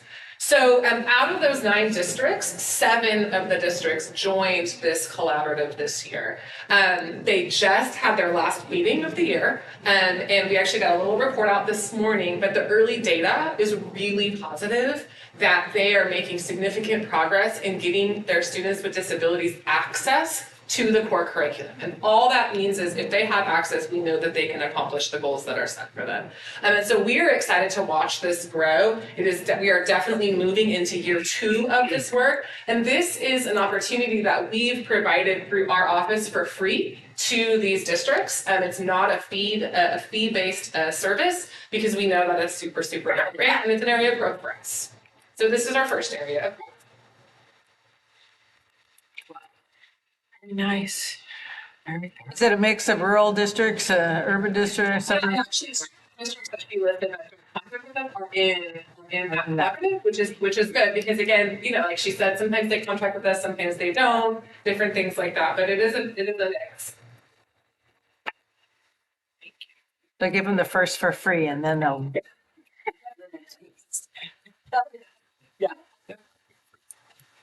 So our second area for growth, while most student groups have improved, we have seen 3 student groups decrease in ELA since the 21-22 school year. And that's our homeless youth, our English learners, and our sister youth. And we want to see that change column for every student group, every grade level, green. That is our goal. We want to see positive change. And these student groups since 2022 have dropped slightly. And so we're really paying attention to these student groups. Our continuous improvement team, one of their roles is to, the state will identify for our local school districts, student groups that they have to pay particular focus on through differentiated assistance. And our continuous improvement team is assigned to those districts.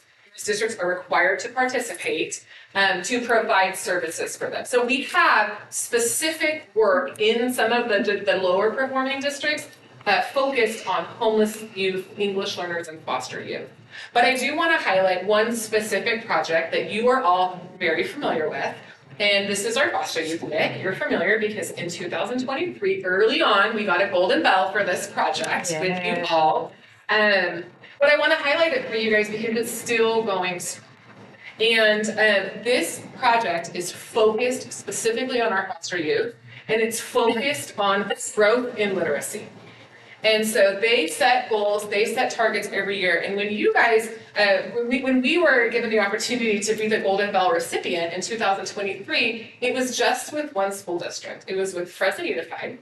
It was with 3rd through 6th grade students. And it was with part of their 3rd through 6th grade students. I think it was about 80 students.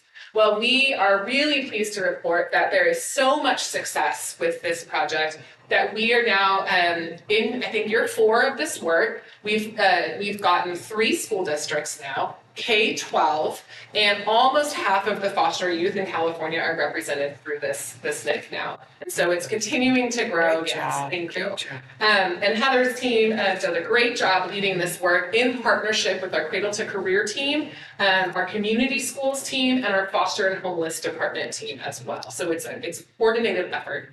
But again, we believe that the momentum is growing on this, and we will continually to see those scores improve as more of those foster youth are a part of this program. And then the third data point that we want to focus on as an area of growth is while Fresno County's African American students have seen an increase in graduation rates, they still trail the state average by 5.6 percentage points. And so we're proud of the growth that we have seen for our African American students, but we know, again, we don't want to trail the state in anything, right? Like you said, Dr. Clyde, we want to lead the state in these things. And so they're growing at a rate that's lower than their peers, and we still trail the state. And so one of the projects that we're doing that is going to support this, that is supporting our efforts towards African American graduation rates, is our LEAD pathway. And so our LEAD pathway launched, it's a collaborative effort with Fresno State's Old Mountain.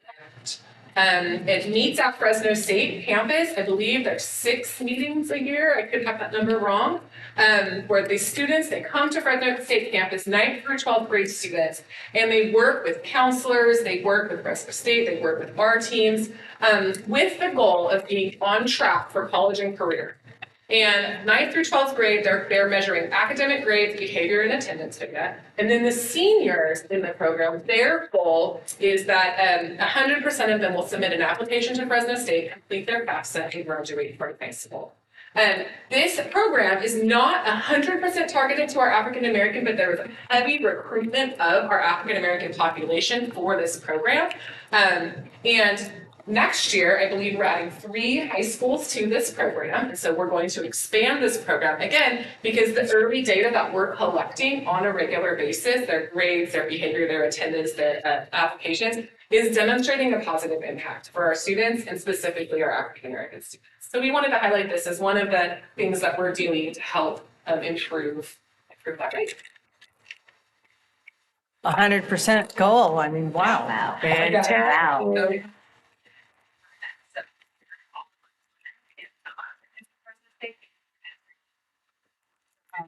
Well, I mean, if they make their choice at the end where they want to go, well, that's fine. The point is that they have a goal and they're structured. And like, you're right, I think 100% of the kids should be on some sort of a tracking goal. And they all of a sudden they're motivated. Good for you. That was amazing. Thank you. I want to specifically say thank you to you, Annie, and Kitty, and Allison, and Jessica, and Joe, and Heather, and then our amazing data team. We made a conscious choice about 3 years ago to hire people that could do data for us so that we could be doing this type of level of detailed decision making and resource allocation. And so we have Jacob here who leads us, and Brian and Hilda, and they are often unsung heroes. So each and every one of you, I'm so grateful for the work that you did. It's really, really remarkable. I just would kind of summarize. I'm so excited about the robust dialogue we just had.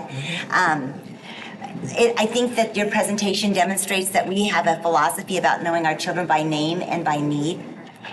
The level of detail we made to homeless and foster youth, there are 3,000 kids. We have 425 kiddos in Fresno County, and 3,000 of them we are hyper-focused on to make sure we're meeting them by name and by need. And their needs are radically different than other groups. I'm so proud of how many times you mentioned districts by name and by their very unique culture and their unique communities, that we have much, much greater service for districts at this point. I'm so proud of that. And I think because of that, we have greater collaboration with them. Our district superintendent meetings, your assistant soup meetings, so many different networks that are set, the tables that are set, and the collaboration is remarkable. And to the point that you made about accountability, transparency, and accountability, we put out front what isn't working well.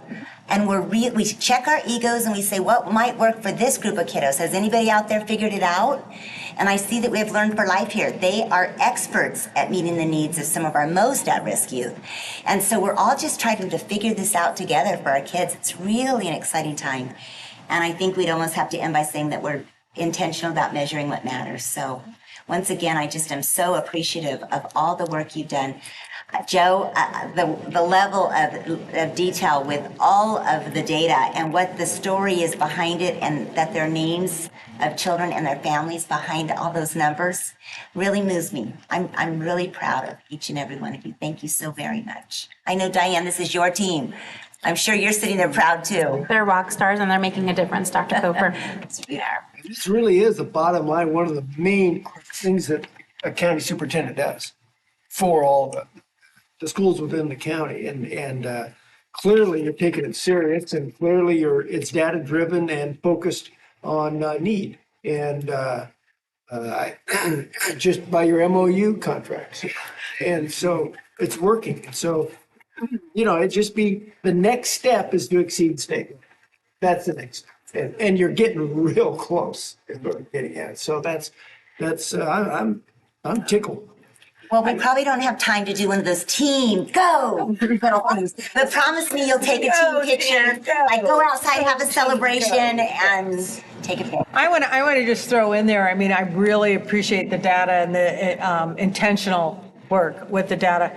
And I think to also celebrate those people that are out there doing the hard work, the coaching. It's hard to get people to change their practices, right?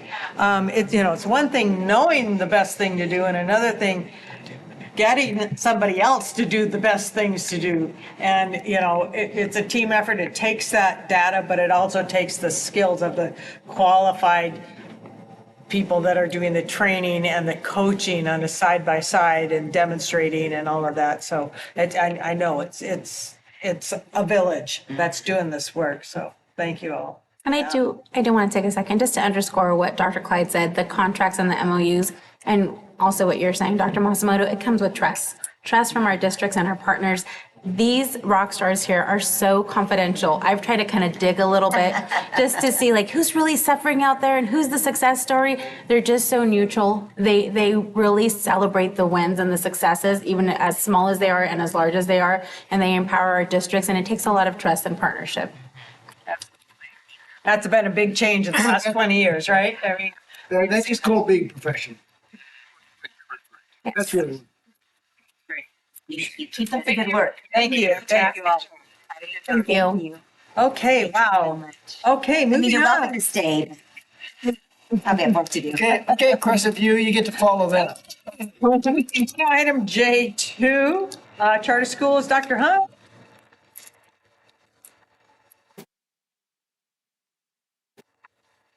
We're not expecting quite as long of a report here. Let's see.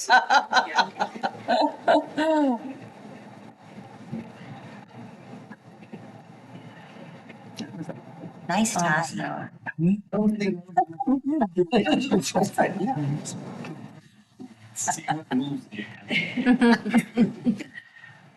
Well, good afternoon, President Masamoto, Vice President Scott, and trustees, Superintendent Cooper, and Cabinet. Today continues a series of charter school annual updates where you'll hear from one of our charter school leaders, as well as receive a brief report, which you all have received, describing charter school enrollment, student outcomes, and fiscal information composed by our FCSS team members. Today, the Crescent View West Board report includes enrollment trends over the past 5 years and 4 years of California dashboard outcomes in English language arts, mathematics, English learner progress, college and career readiness, and graduation rate. Additionally, this report, unlike some of ours in the past few months, includes additional metrics for Crescent View West as a dashboard of alternative school status charter. Some highlights from the report include, but may not be limited to, Crescent View West's census day enrollment has trended up over the past 5 years, although there was a small census day decline in enrollment from 24 to 25. Their 5-year trend has been up. Crescent View West has sites located strategically to serve high-need students from Fresno Unified, Clovis Unified, Sanger Unified, and Mendota Unified, among others around our county. Crescent View West's dashboard ELA performance improved by 6.4 points from 2024 to 2025, moving from orange to yellow school-wide on the dashboard. This improvement was also reflected in their socioeconomically disadvantaged student group, their students with disability student group, and their Hispanic student. The English learner progress indicator was green, 52.40% for English learners in 2025, and blue, 56% for long-term English learners, which is a reflection of student progress on the LPAC that you heard about a few minutes ago. California defines long-term English learners as students in grades 6 to 12 who have been classified as English learners for 6 or more years without being reclassified. So Crescent View West, a lot of their English learners are English learner, long-term English learners as well. Crescent View West's 1-year graduation rate was 97.90% on the 2025 dashboard. And that 1-year graduation rate only applies to dashboard alternative school status schools. And it's an informational metric for California schools serving high-risk high-need students, calculating the percentage of 12th grade students who earn a diploma within 1 year of 12th grade classification.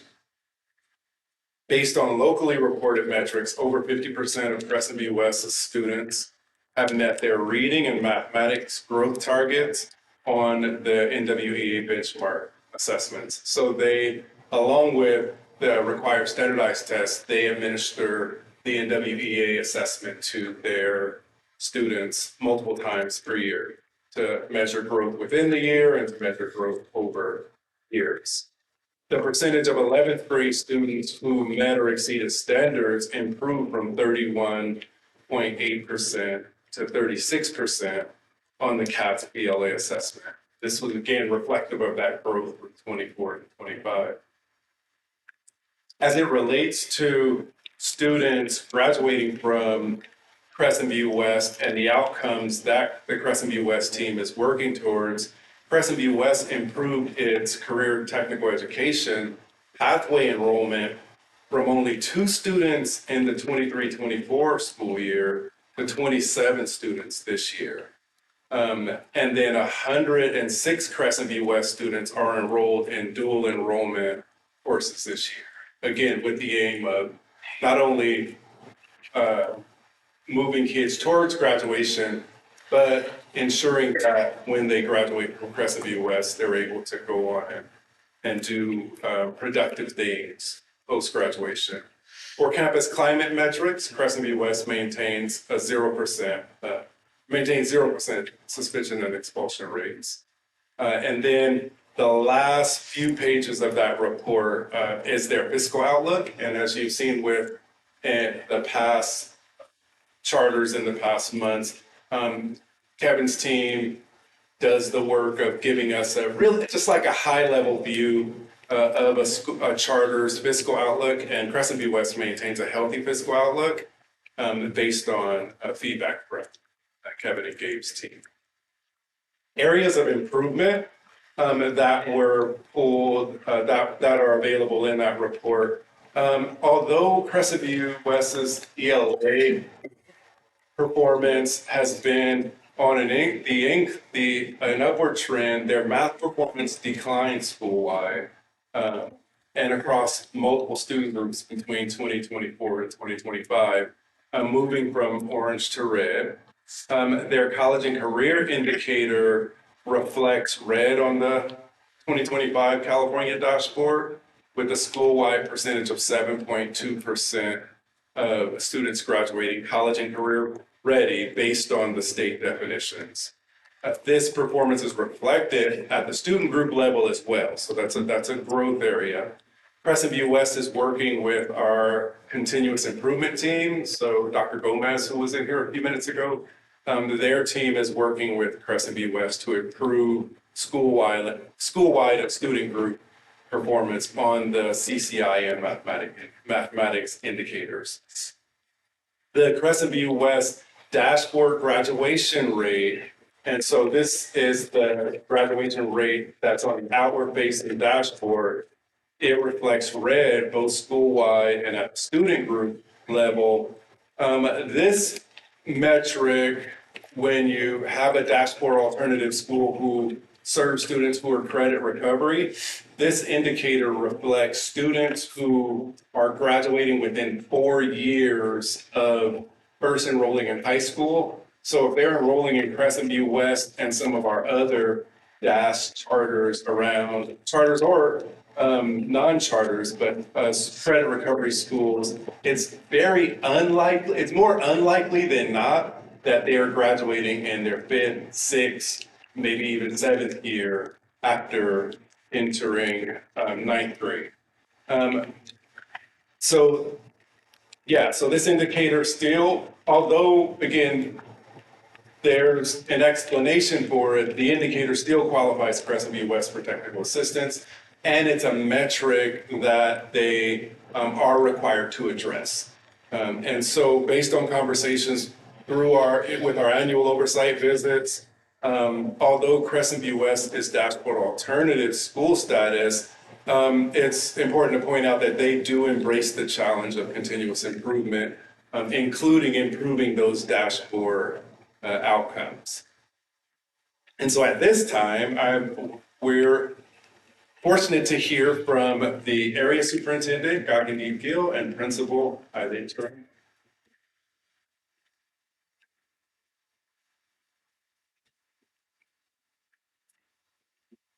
And there's oh, yeah. Good afternoon, President Dr. Masimoto, board members, Superintendent Dr. Cantwell Kofer, and cabinet and all others in attendance. My name is Gagandeep Gill, and I'm the area superintendent, and I've been in education for 24 years.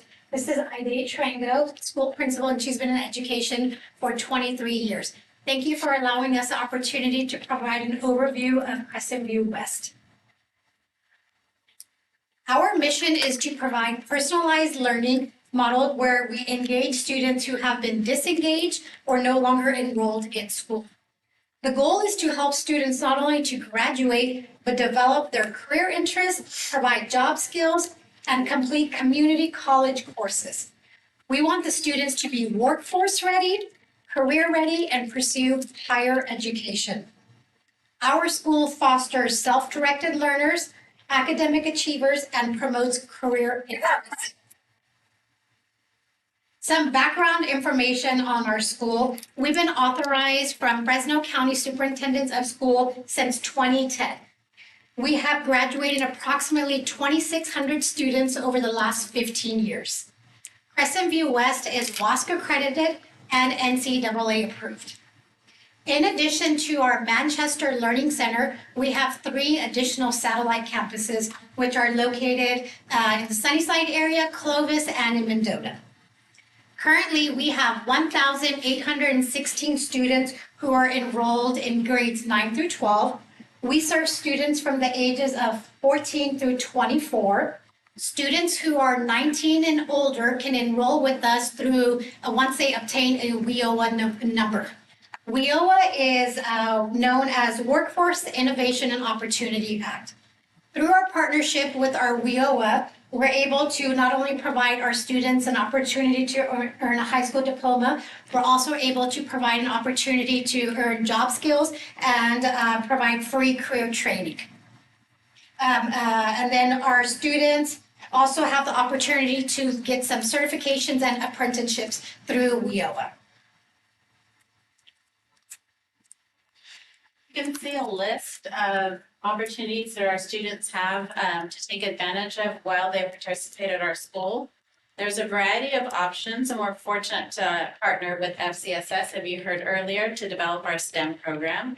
Aside from that, students have the opportunity to participate in experiential learning, where they can travel all throughout California to visit local vocational, trade schools, community college, CSUs, and UCs. We've developed CT pathways that are, you can see listed up there, certified nursing assistant and dental assistant programs.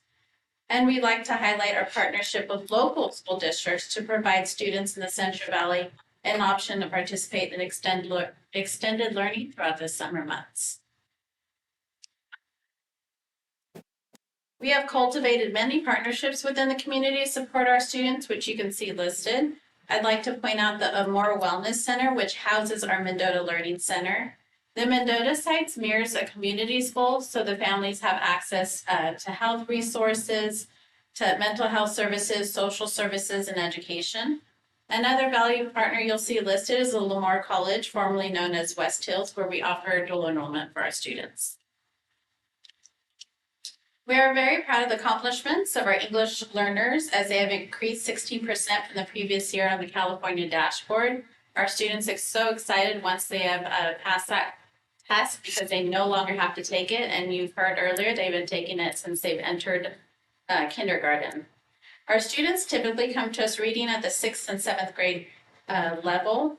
And as you all know, the CASP test is 11th grade standardized test.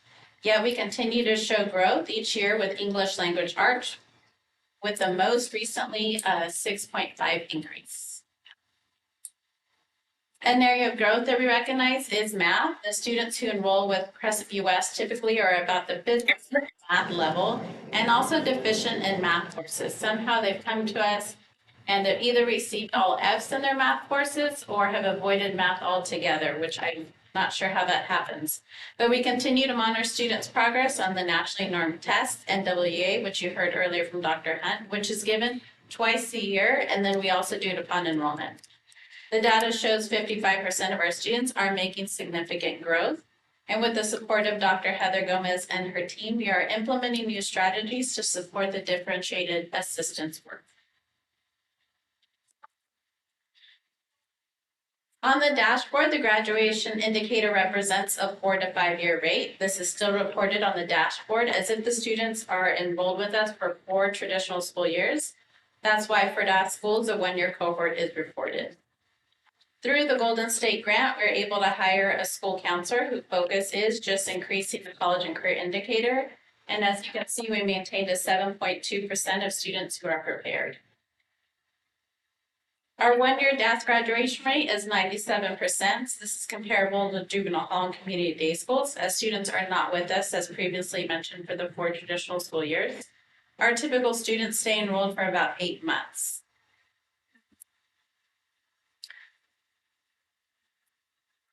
Do they go back to a homeschool or do they just drop out? We have a couple different avenues to measure success. So some of our students come to us to catch up on credits and then they go back to Sunnyside High. Some students come to us to catch up on credits and then end up enjoying it so much that they stay with us. But either one are measured as success. And it's always been an injustice. The ones who catch up on credits, and they go back to their home base high school, that school gets the credit. Yeah, and we're okay with that. So I don't know. I think it should. I think that you should get credit for that. Otherwise, they wouldn't have gotten there. The credit goes to wherever they. I know, and I never thought that was fair. So it depends on the student, because I was at J.E. Young and we had some students that were at J.E. Young. Then they decide, oh, I'm going over to Crescent View because I can make up more credits. And then they got over there and the concept was totally different. And they ended up falling further behind. So then they came back to Fresno Unified and now they're even more deficient in trying to make up. So it's a certain fit for a certain student. Correct. And we are a year-round program, and so students enroll throughout the year. So our school year goes from July 1st to June 30th. So we do get those traditional time off as traditional schools do, but not having the entire summer off gives those students an opportunity to get caught up and return to their school of residence if they choose to do so. With our Golden State Counselor, we continue to build out our programs and pathways that will help increase the college and career indicators. We currently offer a health, education, and business CTE pathway. One that's very popular right now is a child development pathway. We're in the process of developing a public service option as well. We'd like to share a quick video with you highlighting the best part of my day is our graduation ceremony. Yeah, let's see.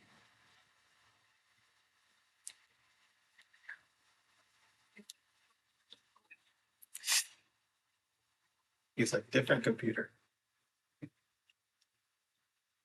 Usually like I don't think that was your campus.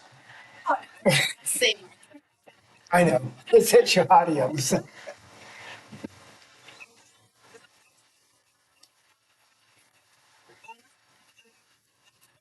Because of my school, the teachers supported and guided me, experiences and opportunities that help shape me into who I am today.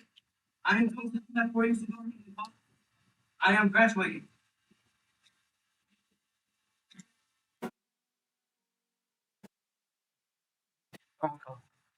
Good for you. This year, our graduation ceremony takes place on June 5th, as you saw, St. Martin Center at 5:30. We'd love to have you all there. Thank you for allowing us the opportunity to share the good work we're doing at FMUS. We welcome any questions. How many do you have projected to graduate this year, students? Right now, I think we're at 205.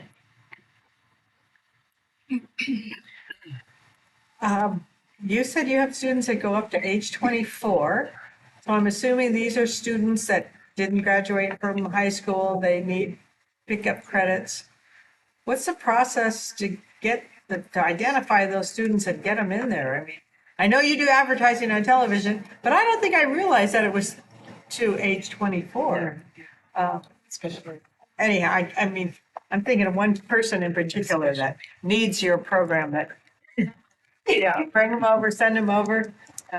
A lot of it, it's like students who are older, and it's been a lot of word of mouth. Would reach out to school and say, I want to earn my high school diploma, what is the process? And so if they're 19 plus, we will refer them to our WheelUp partner, which for, Manchester works out because they are in the same vicinity as our learning center. And so they can walk over there, get their WheelUp number, and then once we have their WheelUp number, we're able to start their enrollment process, enroll with us, and truly look at their transcript just to see where they're deficient at and how we can best help them.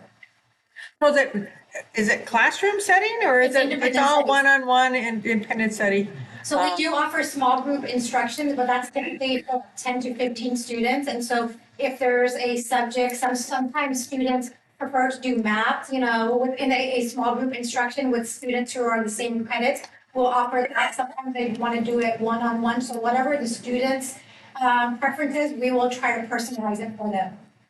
And those adult students are separate from the younger students, or are they mixed? They're all mixed. And our students also have the opportunity, if they don't want to come in person, to take classes through our remote platform. To find those young adults. So what are we doing to get out of our red for our college rates and for math? So we've been the last year, 2 years, we've been in a DA for, obviously for math and for, our career indicator. We've been focusing on trying to implement new math strategies. We've adopted IXL, and IXL truly focuses on the students' deficiencies, and it tailors their, instruction based off of the areas of support. With our college and career, through the Golden State Pathways Grant, we were able to hire additional counselors to be able to provide that opportunity. So our goal is by the time students leave, they've completed 2 college classes and or taken these certification programs. And so we're really trying to work to see, okay, where the students are at and how we can best support them. But also the students that they typically don't stay with us more than 8 months. And so as enrollments throughout the year, we're trying to best support that student. And some of those students who leave, they're caught up, they've completed their 2 college credits or their certification program, but the school that they return to will get the credit for that student. Revolving door, yeah, they're doing a great job. Quick question. On your reserves, your enrollments, ADAs are 1,700. Kind of floats along there. But your reserves have keep ticking up. And I just wondered, are you saving for something? Or, I mean, you know what I mean? You're at 36%, almost, you know what I mean? So, and that's been jumping up quite a bit each year. I just wondering because I feel that you take care of the math issues, that'll take care of your college readiness. And so I'm just throwing it out. I mean, could some of the reserve money be spent on tutoring or, I'm just going there. Are you not trying to build a facility? No. So I just wondered why the high reserve. I mean, you're not alone. A lot of charter schools have high reserves. It was to about 25%, which is about 3 months. Right. And so the excessive, we're just trying to find additional programs to better support our students. We've recently contracted with teaching fellows to provide additional tutoring support to our students and looking at to see what other ways we can reach our students and be able to excel. Some different programs where we could offer to our students. Okay, but you see, it's been through the last 3 years, you've been way above 25%. So, and increasing each year. And so I just kind of wonder, where's that going? I mean. Some of it's also to save for facility upgrades. Okay. So in the process of relocating one of our learning centers. And so a big chunk of that bit will be for that build out. Is that the one in Clovis? Sunnyside area. Okay, so there was going on in Clovis, you moved. Correct. We Right. Yeah, okay, yeah. I peeked my head in there. I didn't go in and do it. I just said, oh, yeah, I see them all. Got an idea of what that. Are you expanding the current Sunnyside location or? We're actually just looking to relocate. And so in that same region? Yeah, correct. We found a potential location, and so now we're just in lease negotiations. Okay, but that's a lease. Is the leaser gonna do the build out? No, that'll be us. So that's on you. Any idea what that's gonna cost? I'm looking to see what kind of hit you're reserving. Right now it's projected to be close to like 1.5. Because that's not. You got 36 and percent, but you have whatever. I mean, that's not going to harm you. I was just wondering about, I'm a big fan of tutoring. You have 13 and a half. I was just a fan of tutoring and, I was just wondering what are you going to do with the extra money? That's really, are you going to keep going to 40% or 40, you know what I mean? Goals to, bring down that reserves and just to see like what the needs are of the sites and how we can best support. I know this last year, we contracted with California Teaching Fellows. Excuse me. Because that was a need that the site had. Water. Here's extra. You can have. It's the Yeah. But anyway, I was just thinking along, along that line, because I always, to borrow someone else's phrase, and I love it. I feel like spend today's money on today's kid, and so whatever way the ones that you do have can be enhanced, especially on your math. Let's see. Anyway, that's the only thing I can find. Is that you got too much money, not too much. They're gonna do something. Yeah. But They have anyway, plans for their funds. thank you. We appreciate you coming. I didn't mean to choke you. No, seriously, we appreciate you coming and giving us an update. We feel it's really valuable to hear from you before it's time for renewal. When are you up? Yes. Oh, That's what I was saying. oh, but not for this fall. It's for the following year? When is it, June? So their renewal is 26, 27. Oh. And so their petition will be coming in. Like right away? Yeah, pretty soon. Pretty soon. With the intent to get a July decision. Oh, okay. They'll be coming in. Literally, what are we talking about, the next month or two? April, May. Okay. Okay, well, you know what I'm gonna ask. Yep. Work on that red. Thank you. Thank you. Thank you so much. Thank you. My computer just kind of like Oh, no, I or know. something. Okay, Just go off. Okay, moving on to business services. Kevin, enlighten us about the audit report. Probably not near as exciting as the last two I shouldn't say that, Mark. You're going to do a great job. So I'm here with the audit report from the 24-25 fiscal year. And we have Mark Doe, who's from I. Bailey, who conducted the audit, and he can go over the audit report, answer any questions you might have. They have a copy of it electronically on the screen, so if you're pointing things out, you might want to give them a chance to get there before you. Slideshow earlier. Bottom line is it passed.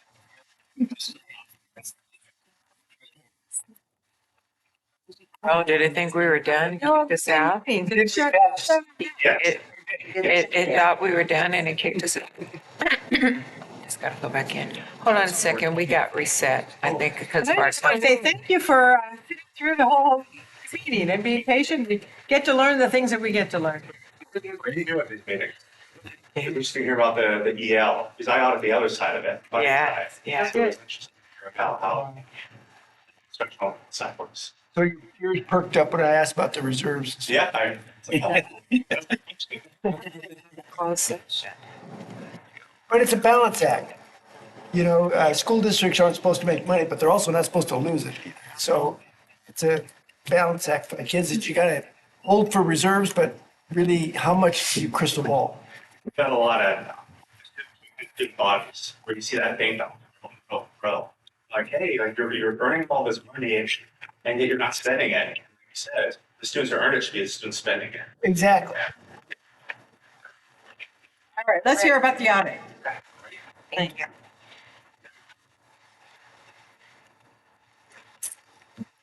So who we are, we're I. Bailey, we're a national audit firm.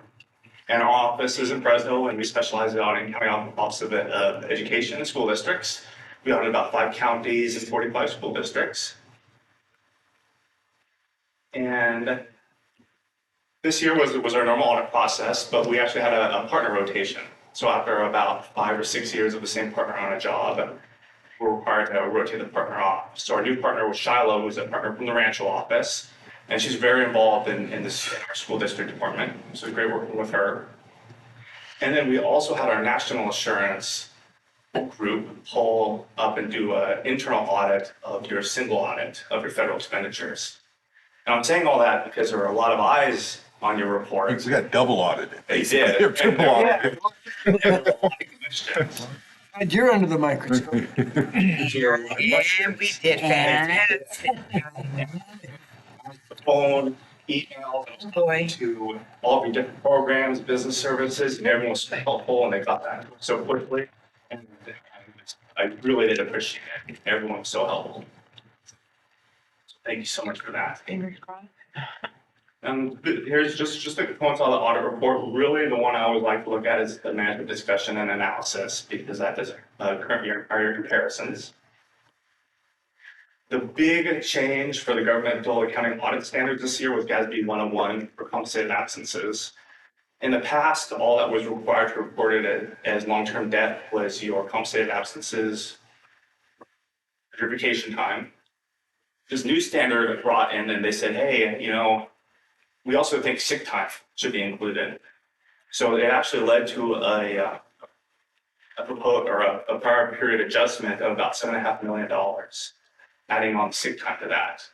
Because when this first came out, we weren't sure if it would really make a big difference in the audit reports, but really most districts, even our smaller districts, they range anywhere from $3 to $15 million. So you guys are right in line with that. Then I think really the other big change on your financial statements and government-wide financial statements was an increase from about 500,000 to 17 million for your lease receivables.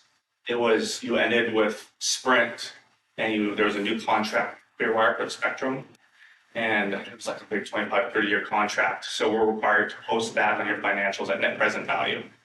So it was a big increase. So we accounted for that on your financial statements. But all that was an asset value? It was, yeah, it zeroes out. There's an asset and then there's a liability. Okay. Yeah. And government-wide financial statements, your net position sits at $70 million, 36 million of capital assets, and about $183 million of long-term liabilities. Most of that is the net pension liability for CalSTRS and CalPERS. And in your general fund balance was up about $24 million, with ending fund balance of $126 million, with available reserves of about 26%. And you had a clean audit report, no federal findings, no state findings, and no financial. Thank you. Quick question. The 26%, did that include the carryover funds and all departments? That includes everything? That's our ending fund balance compared to expenditures, so that's all the unrestricted and restricted carryover amount. And the carryover? Yep. Anyway, finally got a target. That's what I've been sniffing for. Thank you. Thank you, Mark. Thank you, Kevin. I do, before you run off, I have just a question on direct flow of resources, deferred stuff. Yes. It shows 2027, we're looking at almost 6 million on this. And then down at 28, 29, we'll be negative almost a million and another 1. Oh, yeah. What page are you on? Yeah. That's on your 10 page. 61. Page 61. Faster.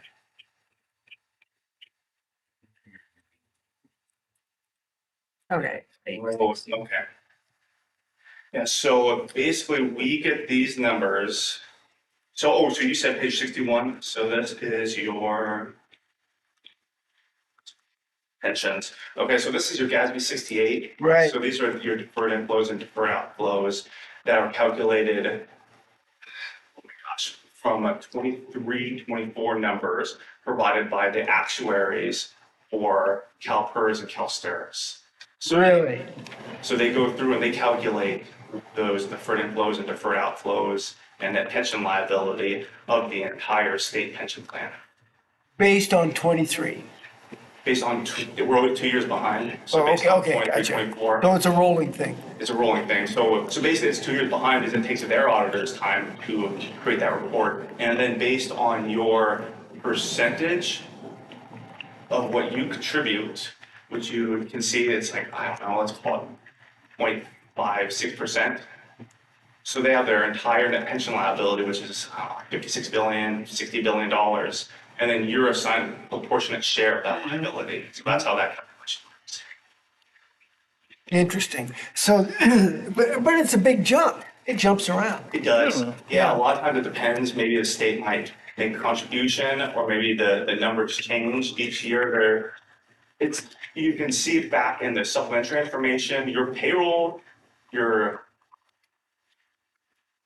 numbers stay the same, but like you said, depending on what the state contributes, or what the actuarials find, that pension liability can change. The actuarials may be somewhat predictable, but what the state contributes kind of depends on stock market, investments and T-bonds and all that stuff. Yeah. And that would jump all over the board.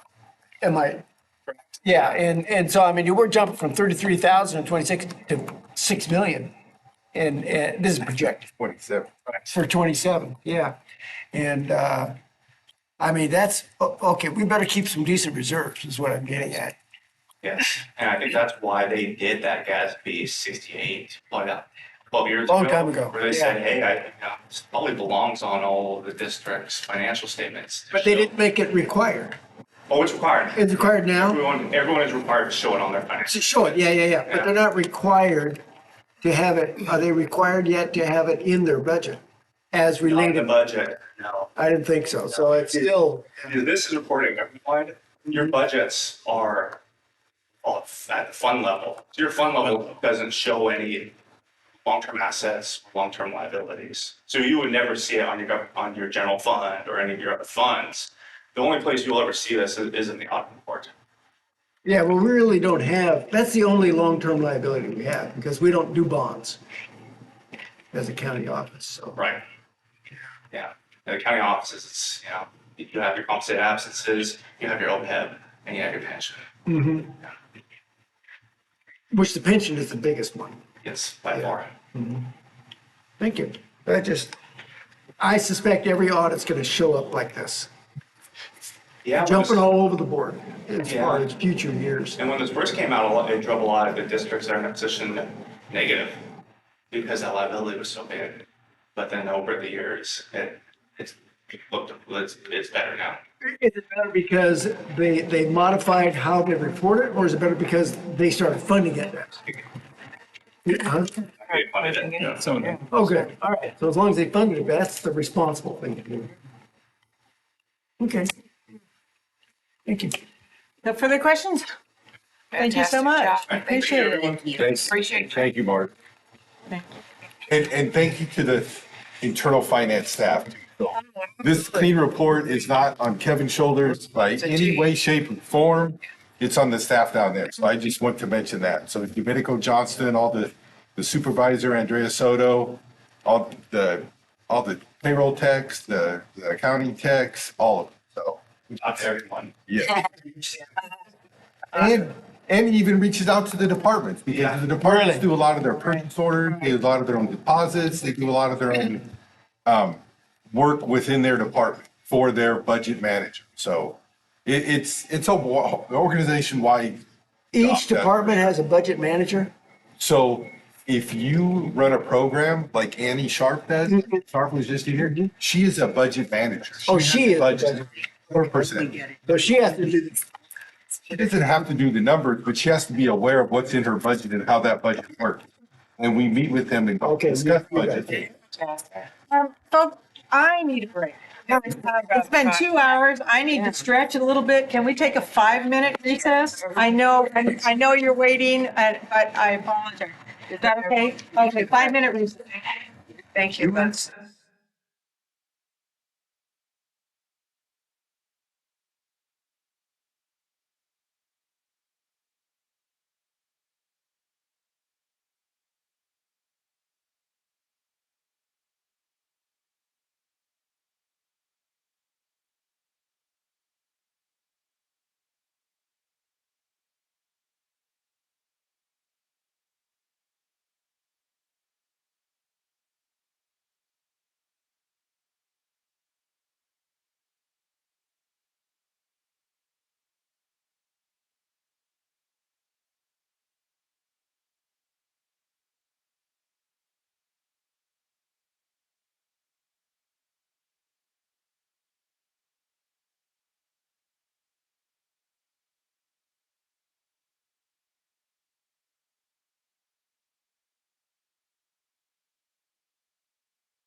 Indeed.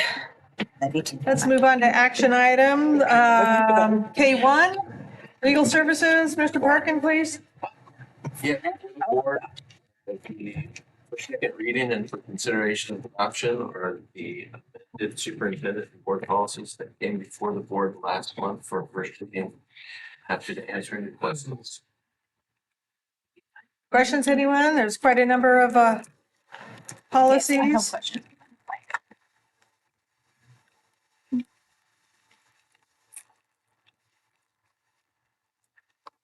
Policy to include closed session was the last one, so I think we're doing things accordingly.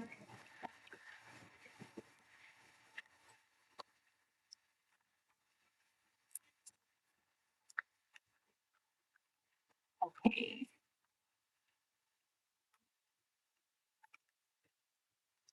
135 pages. Can you see that? Yeah. Oh, yeah.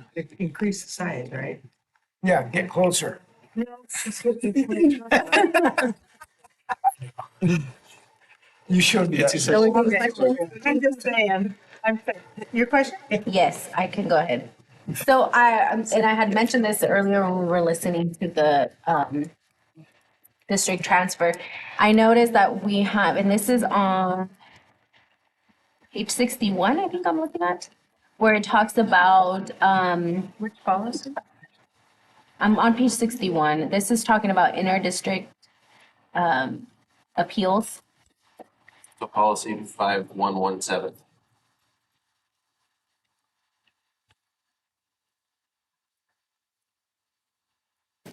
And then it says, upon receipt of appeal, county superintendent or designee shall investigate to determine whether local remedies in the matter have been exhausted, whether informal resolution is possible, and to provide any additional information deemed to the county board in reaching a decision.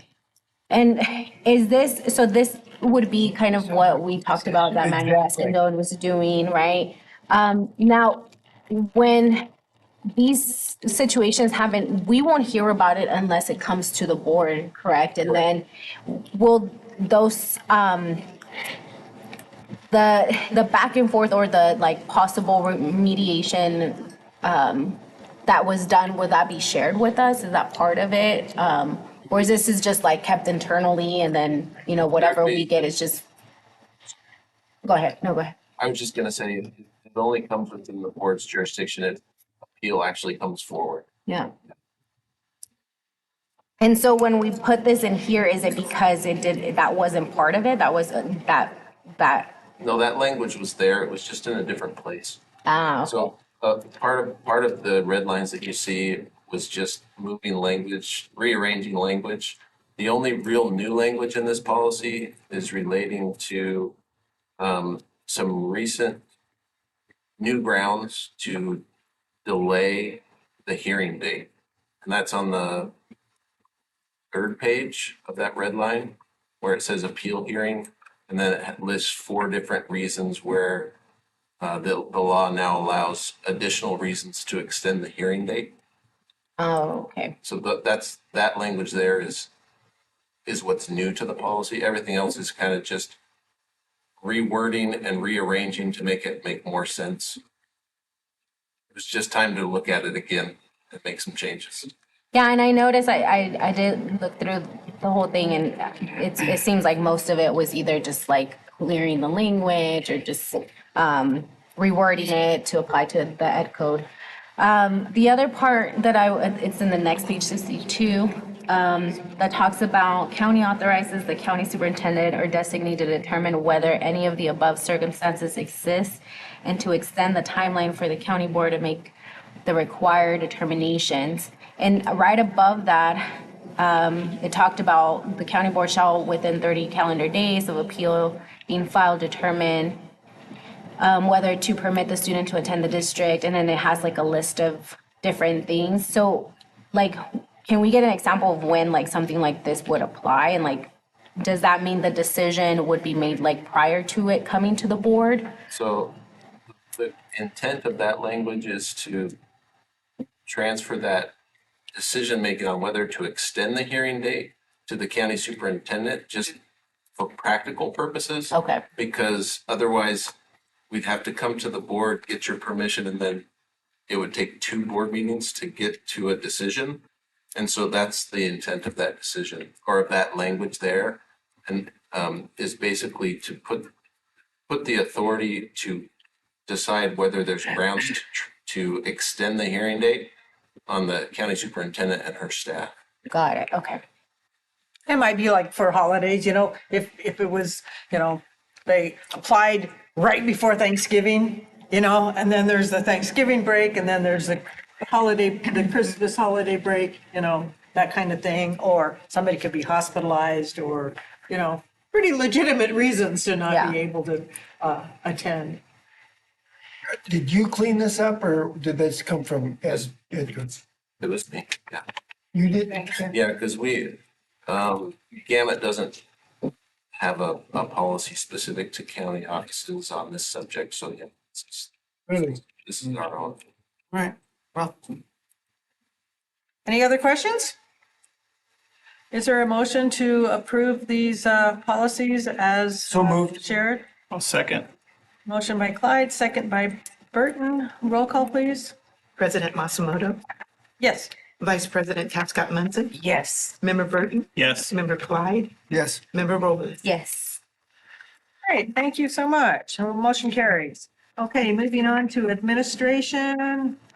Item 2, adoption of resolution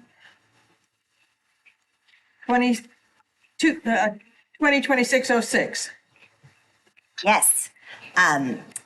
Administrative Professionals Day recognizes and celebrates the work of administrative assistants and other office professionals for their growing and diverse contributions to the workplace.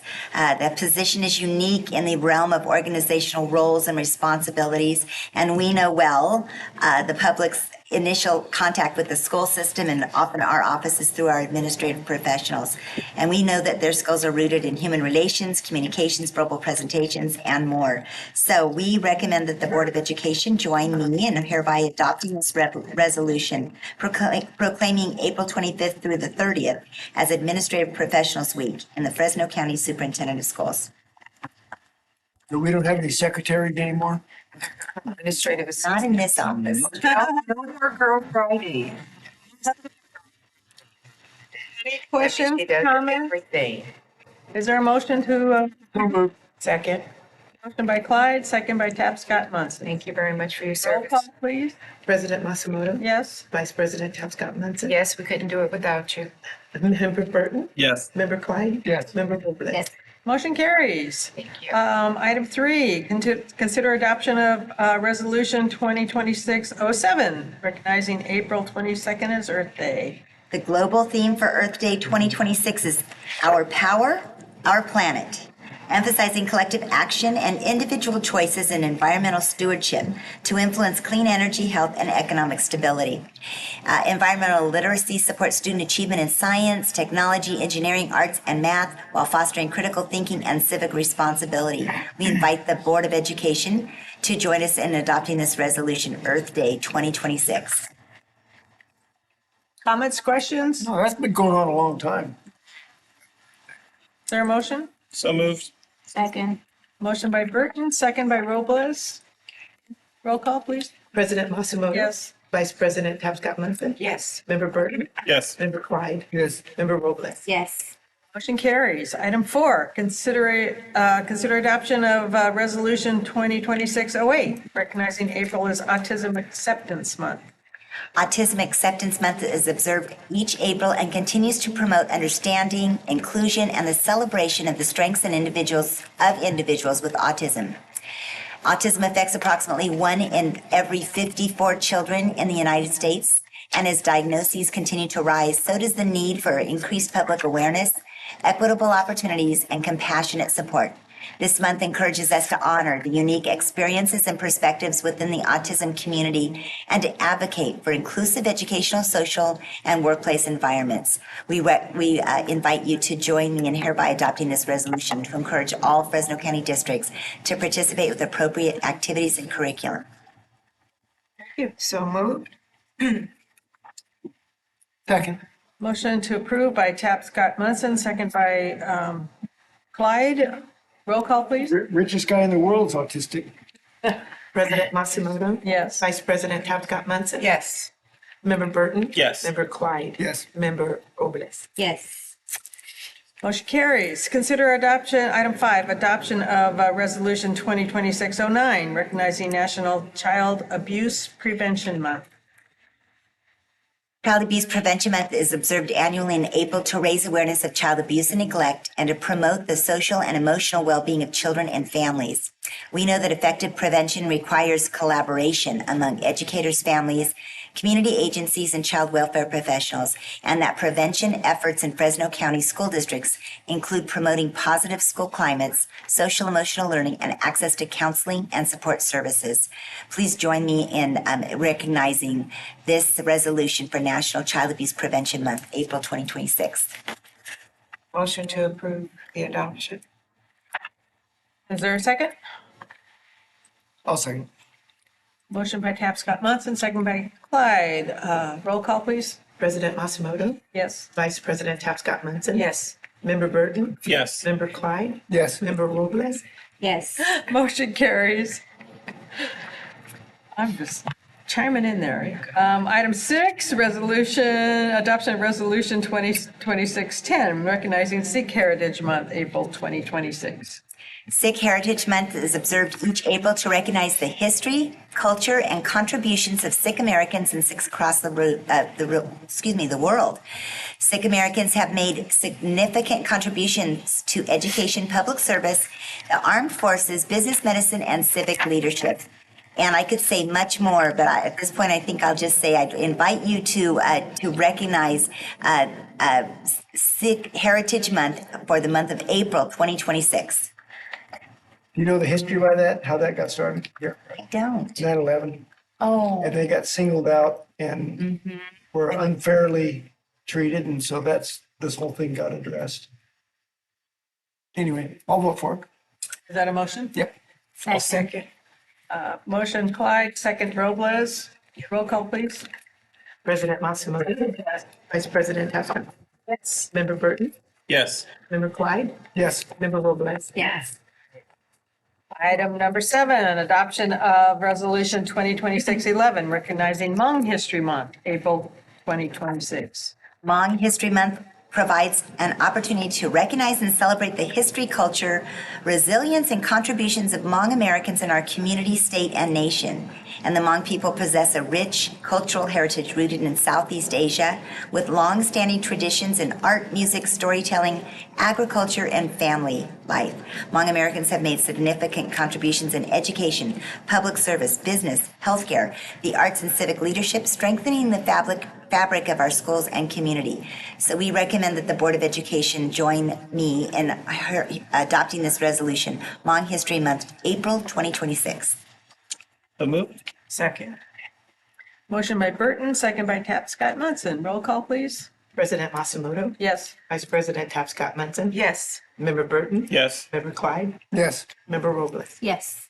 Motion carries. Item 8, adoption of resolution 2026-12, recognizing Week of the Young Child is April 11th through 17th. Our last resolution for this month encourages all educational communities serving children to celebrate and recognize the crucial early years of a child's learning. This is a time to remember that we want our children to succeed and support the teachers and programs that give them a great start. Research shows that high-quality early childhood programs help children, especially those from families with low income, develop the skills they need to succeed in school. So I recommend that you join me and this community in recognizing the Week of the Young Child is April 11th through the 17th. I think that started in the late 70s. At the time, I was working for child development programs in Riverside County Schools. I'd like to make the motion. Second.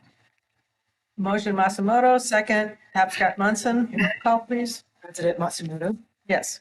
Vice President Tapscott Munson? Yes. Member Burton? Yes. Member Clyde? Yes. Member Robles? Yes. Motion carries. Moving on to closed session. Yes, indeed. So I think I've got some, do I have verbiage for closed session? No, I don't think I need any. Okay.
We're on go? All right. All right. In reporting out from closed session by unanimous vote, the board took action to reject Elizabeth Sanchez's government claim that was presented against the Fresno County Board of Education and to authorize general counsel to execute an affidavit on behalf of the board related to such claim. We'll now move on to item N, discussion. Administration, Dr. Kofer. Yes. Let's talk about the annual board project. FCSS annually supports the Board of Education's project with the goal of improving the wellness, education, and future success of the school children in Fresno County. The project should sponsor events and programs that enhance existing programs or services that impact the general education of our students, raise awareness about student health issues, elevate and celebrate the diversity of our students, families, schools, and communities, or support community initiatives that seek student participation and increase student opportunities. Just a reminder, you have, I believe, this information guideline in front of you. Just to highlight, the budget is $20,000 per year. In the month of March, we typically bring you this timeline and the guidelines. In the month of April, we encourage you to submit your proposals by May 1. And what has been our past practice is often there's some dialogue during this agenda item. So next month, maybe we can invite some dialogue about what you might have interest in. In the month of May, we try to discuss and then identify or narrow the list. And in June, there's usually a vote for how we want to go about the board project. Thank you for sharing that. This is a discussion item. Feedback, comments? No, thank you for the timeline because we need that reminder so we stay on task. And talking to a couple of organizations already, and we'll be ready for you. That's wonderful. Yeah. We did identify a project committee this year, Kimberly. which is right? Kimberly and Brian, or Kimberly and Yep, Kimberly and Itzy. Itzy and Kimberly are on that committee. I'm sure Trustee Robles and I will have no problem spending that money in our community. That's for sure. That's right. Uh-oh. I know I'm actually looking at trying to get some type of writing prompt after school over at Reverend Dr. Martin Luther King Elementary so that we have some more submissions, African American submissions, our socioeconomically disadvantaged students submissions for our for our essay and our writing prompts and for our poetry so that we have a little more representation and seeing maybe if we can fund it because it has to be led with the prompts and with a teacher's aid. So if it could possibly be an after-school program, we're talking and trying to figure out what we can do in a proposal, maybe a little bit of funds to help support that movement so we can have some more submissions from our students of colors. We're trying to lead to get a little more of that going on as well. So we'll see how it goes. But thank you. We appreciate you. Okay. Other comments? Okay, so we'll look forward to talking about potential projects at our next meeting. So do your homework now if you've got an idea. And the committee will continue to consider their ideas too, which are great. Okay, no other comments. So we'll move on to trustee activities. Are there any travel requests? I put yours on there. We have reimbursement Blanket for you, because once you get your information regarding the delegate, it's next month. Sure. Since I think the assumption is going to be, since there was nobody else that ran, I haven't heard about the other counties' vote. Congratulations. I think the assumption might be that I would be delegate. Yeah. And so, there's a May delegate assembly. Well, I think anyhow, there's a May delegate assembly in Sacramento that I would be obligated to attend. And so I would request, When's that? May 16th, 17th. Yeah, so put your request in. Second. Okay, so there's a motion by Burton. Is there a second? I'll second it. Second by Clyde. Any further discussion? Roll call vote, please. President Masumoto? Yes. Vice President Tapscott-Munson? Yes. Member Burton? Yes. Member Clyde? Yes. Member Robles? Yes. Okay, motion carries. Thank you so much. Travel expenses and reimbursements. We've got 3 reimbursements totaling $429.20 for Masamoto, Tapscott-Munson, and Burton to attend the ACCBE Knowledge Action Conference. Can we vote for all 3 at once? I think so. Yeah, it's a single item, it looks like. Right. I'll entertain a motion. You'll entertain it or you're going to make it? I'll make it. All right. Awesome. Is there a second? Forgot my rule.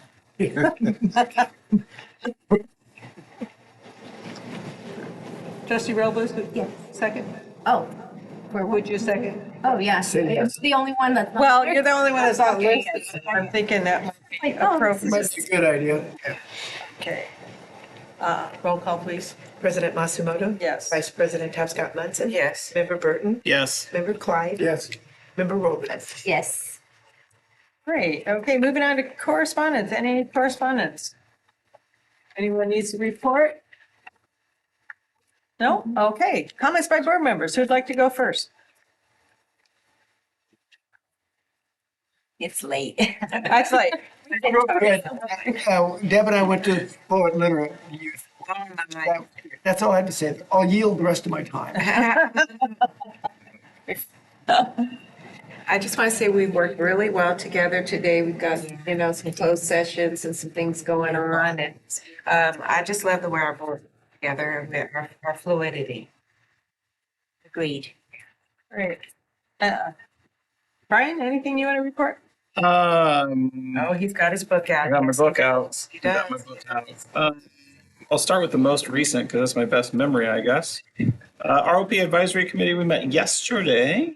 Thought you guys might want to know, out in Western Fresno County, Mendota. They are starting criminal justice for criminal investigation and criminal justice sessions. Those are new sessions for their students out there. And since our area also covers Madera, Madera is programs in culinary arts, hospitality management, heavy and medium duty trucks, and medical assistance. They are part of the K-12 strong workforce, probably most interesting to most of us. Moving the career technical education items more down to the junior highs. So I think it's next year out at the Skills Expo that's going on right now. They're going to have middle schools be highlighted, I think it is. So there'll be some middle schoolers out there for that.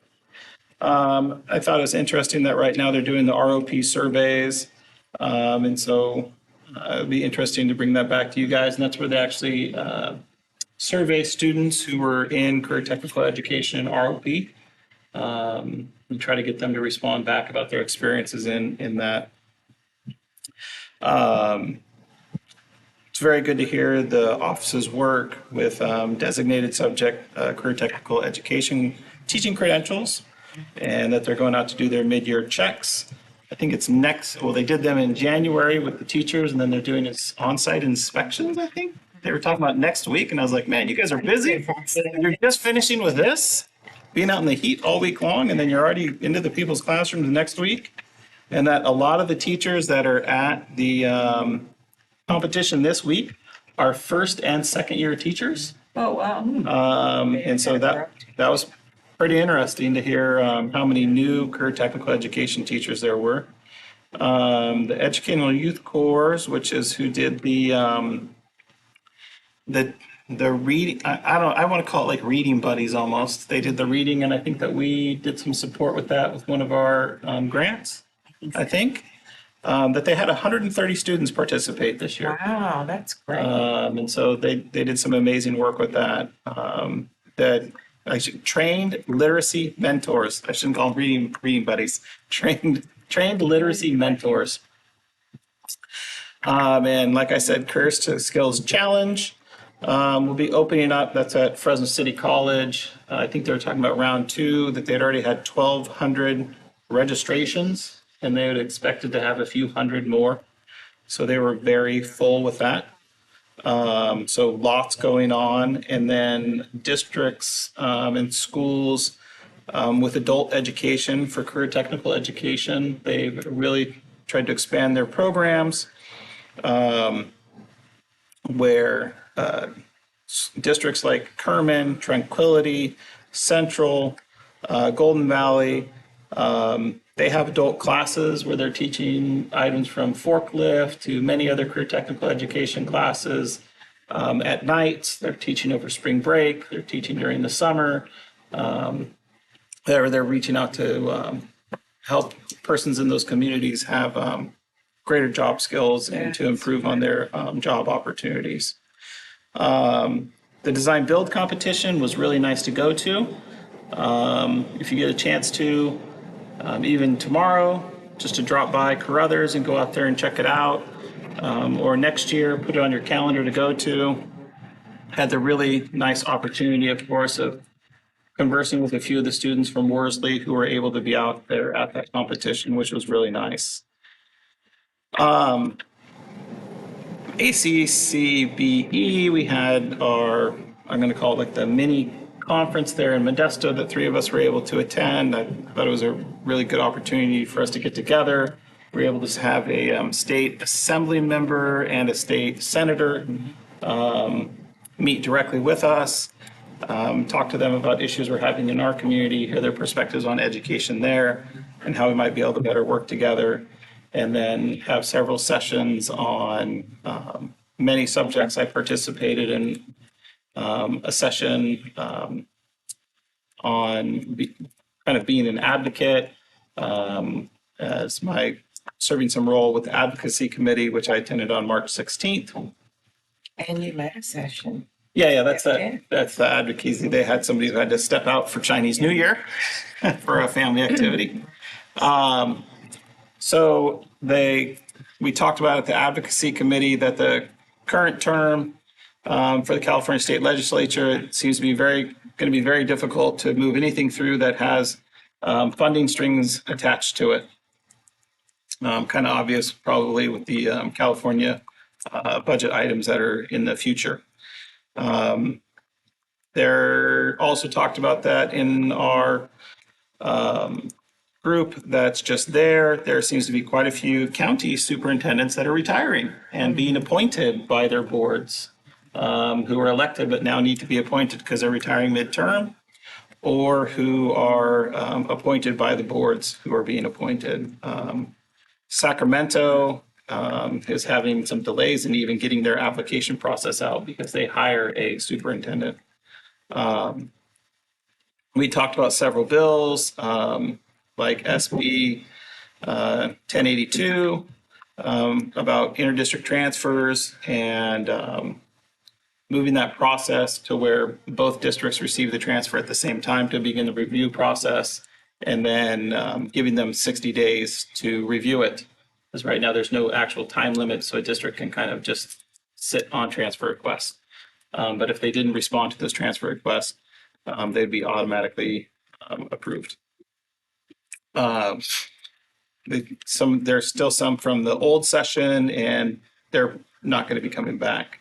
AB 2490, I think is a big push right now by a lot of spaces that I think will affect the county superintendent of schools. That will move the 30-day substitute teaching credential to a 60-day substitute teaching credential. And so it looks like that's receiving some good support. AB 2768 is coming from, I think, Riverside County about foster care and deferring their enrollment fees for state universities until they've actually received financial aid, because right now they have to pay enrollment fees up front. And a lot of them aren't able to do that because they don't have the funds. So if you're a foster youth, they would be deferring enrollment fees. AB 1017 is about foster youth and access to educational records. It adds some more classes about being able to access their personal educational records. That looks like it might have some items coming. AB 1659, we talk a lot here about tracking students who are in juvenile hall and then being moved back to districts. 1659 is about requiring school districts to have a designated liaison at every school district to track kids when they exit juvenile hall. That they would have to actually be have a specific person who is tracking that student as they re-entered their school district to report that information back to the superintendents of school, so that we can actually track how those students are doing as they re-enter back in the school. Secretary of the students, I've been there. And that's been pushed forever. So they're looking at that. And then I think 1590 was the last one where they were looking at CTE funding and CTIG. There we go. I think that's the right way to say that abbreviation, and how CTIG works, and how that extends down to schools. And so they're looking at, are there ways that our board would like to support bills? Are there items that we'd like to look into? The current legislative bill process has opened up. If you haven't gone to look at like the Assembly's Education Committee, they're starting to have hearings on bills.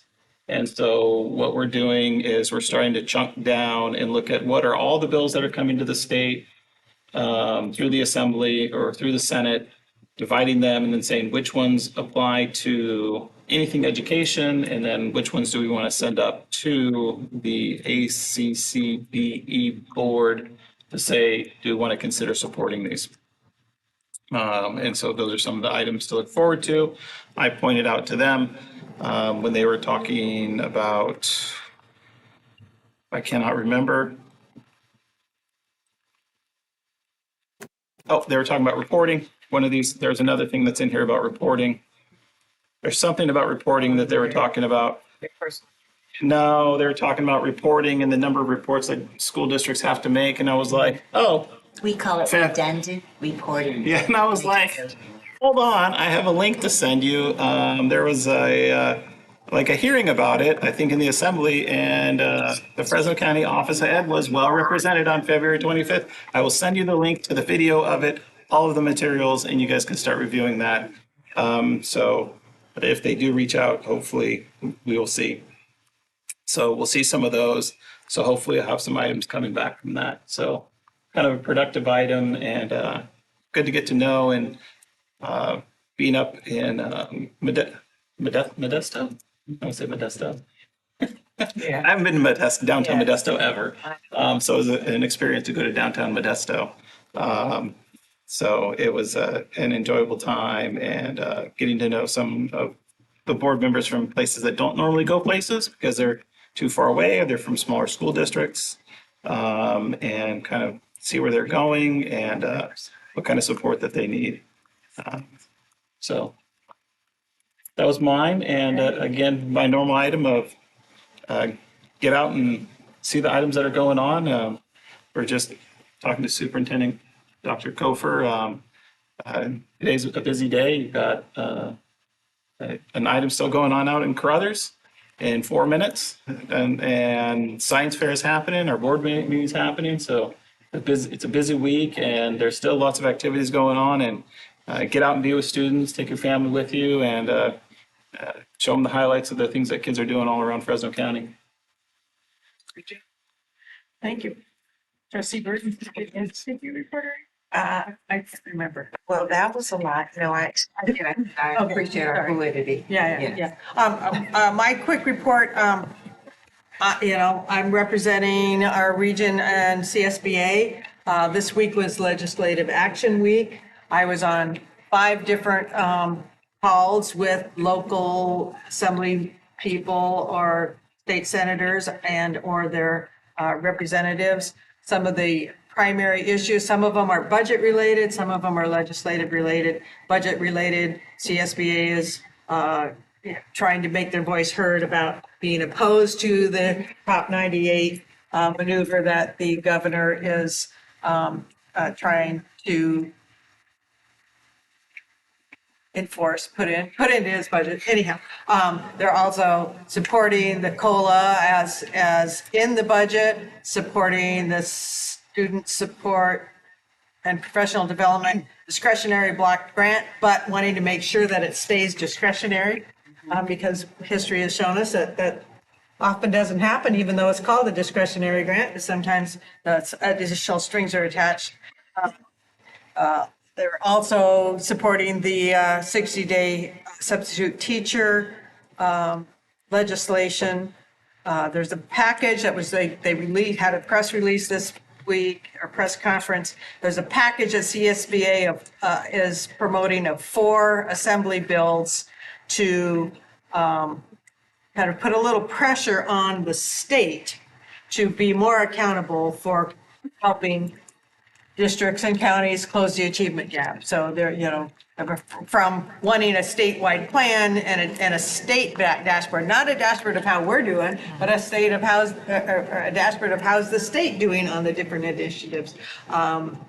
And then 2 other kind of a little more detailed, but part of that package. Those are the main things that we were talking about. Also, asking for some support for all districts, or to put some guardrails and restrictions on, I can't remember the number, but the bill that was passed and enacted regarding allowing child abuse incidents to be reported and litigated from way back when. They took away the statute of limitations, right? Statute of limitations, thank you. What was it? Did it have a statute of limitations? It did. It did, really? Yeah, but it was like a long time ago. Right, so it was limited to a certain number of years. They took that limitation away, so now you can go back, Right. decades. Right. Yeah. So to the point where there's nobody around that can testify one way or another. Anyhow, districts are getting slammed with multi-million-dollar, Hundreds of millions of dollars. right, lawsuits. cases. Anyhow, so the request is, can we put some guardrails on this to protect district solvency as well as to protect all districts whose insurance premiums have gone up significantly. So those are some of the big issues. I'm headed tonight to all-day meeting tomorrow on the legislative committee. We'll be beginning to review proposed legislation for this year. The workshop in Modesto was great. If I have some material that I picked up that I'll send this way, because if you guys want to look at them, these 2 were there. It was a really excellent workshop. There's some handouts, some didn't have handouts, everything ranging from budget to, advocacy. Local county events have been amazing. History Day, mock trial, we attended. I'm missing science fair tonight, but I'll cut it short because somebody's got to get to science fair probably tonight. But anyhow, so much going on. Kids are doing great. Did they give you a number on the COLA? 2.41% is what's in the governor's budget. Whether that changes or not, it's going to be another question. 2.8. 2.81 now? That's a rumor. Oh, okay. And then there's an additional $2.8 billion for that discretionary block grant, which is supposed to go to helping support rising costs, right? And support districts that are experiencing rising costs. That sounds vague. It is vague. Anywho, so. Okay, no other comments? Superintendent, please? Superintendent's You report. want me to go quickly? Yeah, I you go at understand. the pace that you want to go. Well, I too want to echo what wonderful dialogue we had when our team was presenting student achievement results. I'm sure you understood why we did that. We want to kind of send good vibes out to our kiddos who are about 4 weeks away from going into the next testing window. And so we're really proud of the progress of the last 3 years, and we feel like there's a lot of upward trajectory right now because we're working really, really well together with our district superintendent. So once again, send good vibes to our kiddos who are going to be testing beginning at the end of April.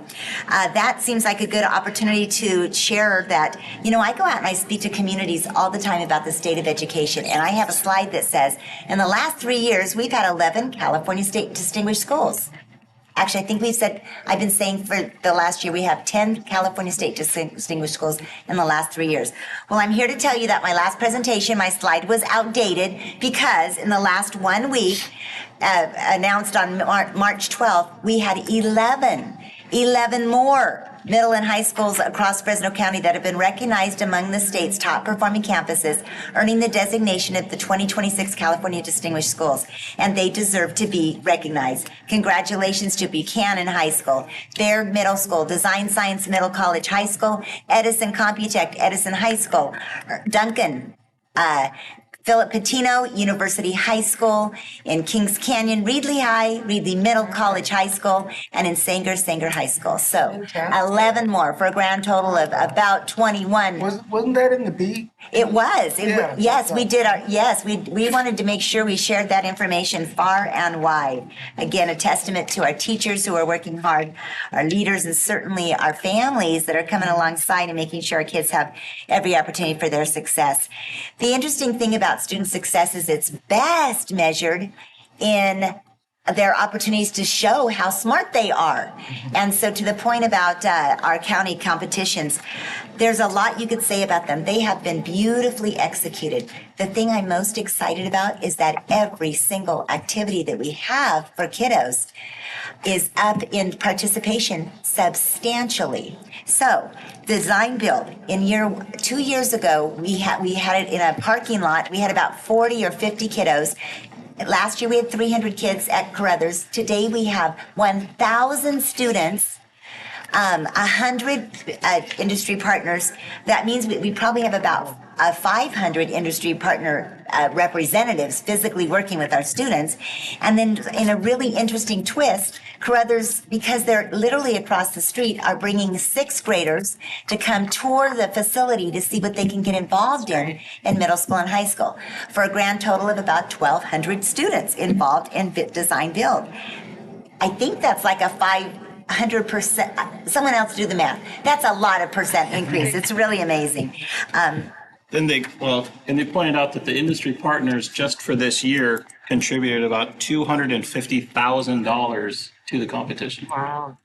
And some of those examples are such win-win-wins. I think you all know about me. I love to take the extra time to get win-win-wins. In the case of the Carruthers Fairgrounds, Elite Landscaping brought in about $75,000 worth of greenery, if you will, poured concrete and did beautification with our students during this design build week, that as everybody pulls away from the fairgrounds, we're leaving $70,000 worth of beautification that will be used by that community for years to come. And that's the kind of thinking that incredible team led by Anthony Ayerza and our Fresno CTEROP are doing. So to my original point, though, that the number of students are increasing in terms of engagement, design build is up a substantial amount. Last year, we had about 1,100 kids participate in You Matter Day, which is Saturday morning with our partner OK Produce. This Saturday morning, we will have 1,700. Another enormous jump in student engagement. Science Olympiad, about 2 weeks ago, we had the highest percent number of students, with over 1,000 students participating in Science Olympiad. Once again, that engagement speaks volumes, but it also, if you track Bloom's taxonomy, there are lower level activities of learning, like getting an A on a science test. When you apply the science and you synthesize and you evaluate the science, because you're launching things and measuring and determining your thing is faster, bigger, launching better than your peers, that's application. And that's what makes us have, scientists and innovators and leaders far into the future. So really proud of everything that's happening. And again, the credit goes to Again, another example is our robotics. About 2 or 3 years ago, we had 2 teams. Today, we have over 25 teams at the high school level and 3,000 students in Fresno County schools participating in robotics. The expansion is substantial. And when a student walks up to their principal and says, I want to do robotics because my cousin does it across town, a teacher has to stand up and be an advisor for yet another after-school activity.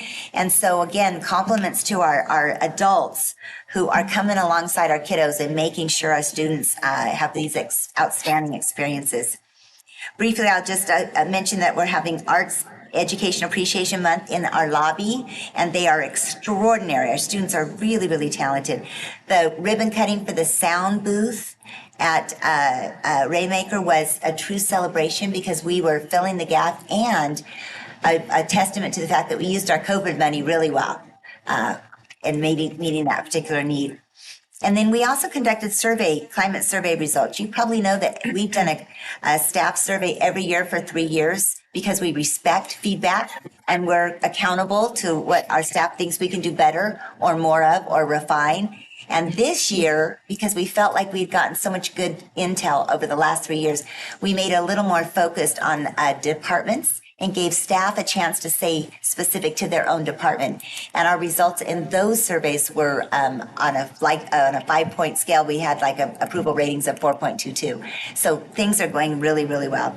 Last, I'll just mention that tonight we go to Science Fair at 7 o'clock, where again, student engagement numbers are up. Design Builds tomorrow.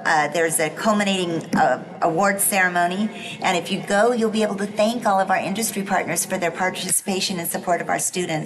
On Saturday morning, You Matter Day. And then coming up, Miss Tara here from C-Tech High School is going to head up the C-Tech portfolio interviews. Most of us participate in that. If you can carve out an hour, you'll get to sit down with 4 to 5 students and they actually present their year-long portfolio. And again, it's just a beautiful opportunity to learn with our students. I think I just would like to thank you, Marcy, for acknowledging Barbara this at the beginning of our meeting. It's really been a feeling, if you will, throughout our entire office that the lovely Barbara Thomas didn't just serve for many, many years in our classrooms as a special ed teacher. When she retired, she immediately moved onto this board. Served for 16 years, and she thought that maybe part of her work was over.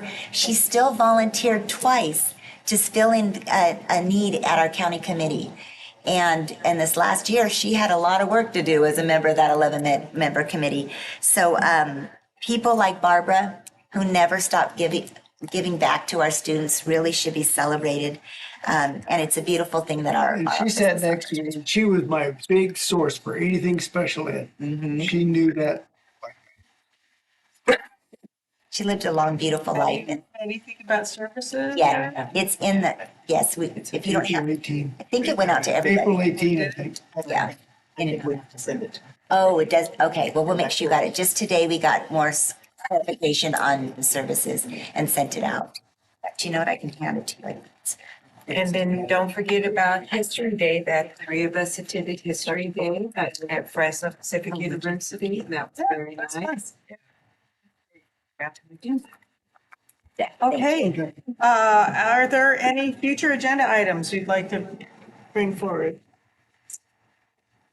Okay, next meeting is April 16th, right here. Is there a motion to adjourn the meeting? So moved. Is there a second? Second. Motion Clyde, second Scott Munson. Final roll call for the day. President Masimoto. Yes. Vice President Scott Murphy. Yes. Member Burton. Yes. Member Klein. Oh, yes. Member Robles, sorry. Motion passes and the meeting adjourned. Sorry.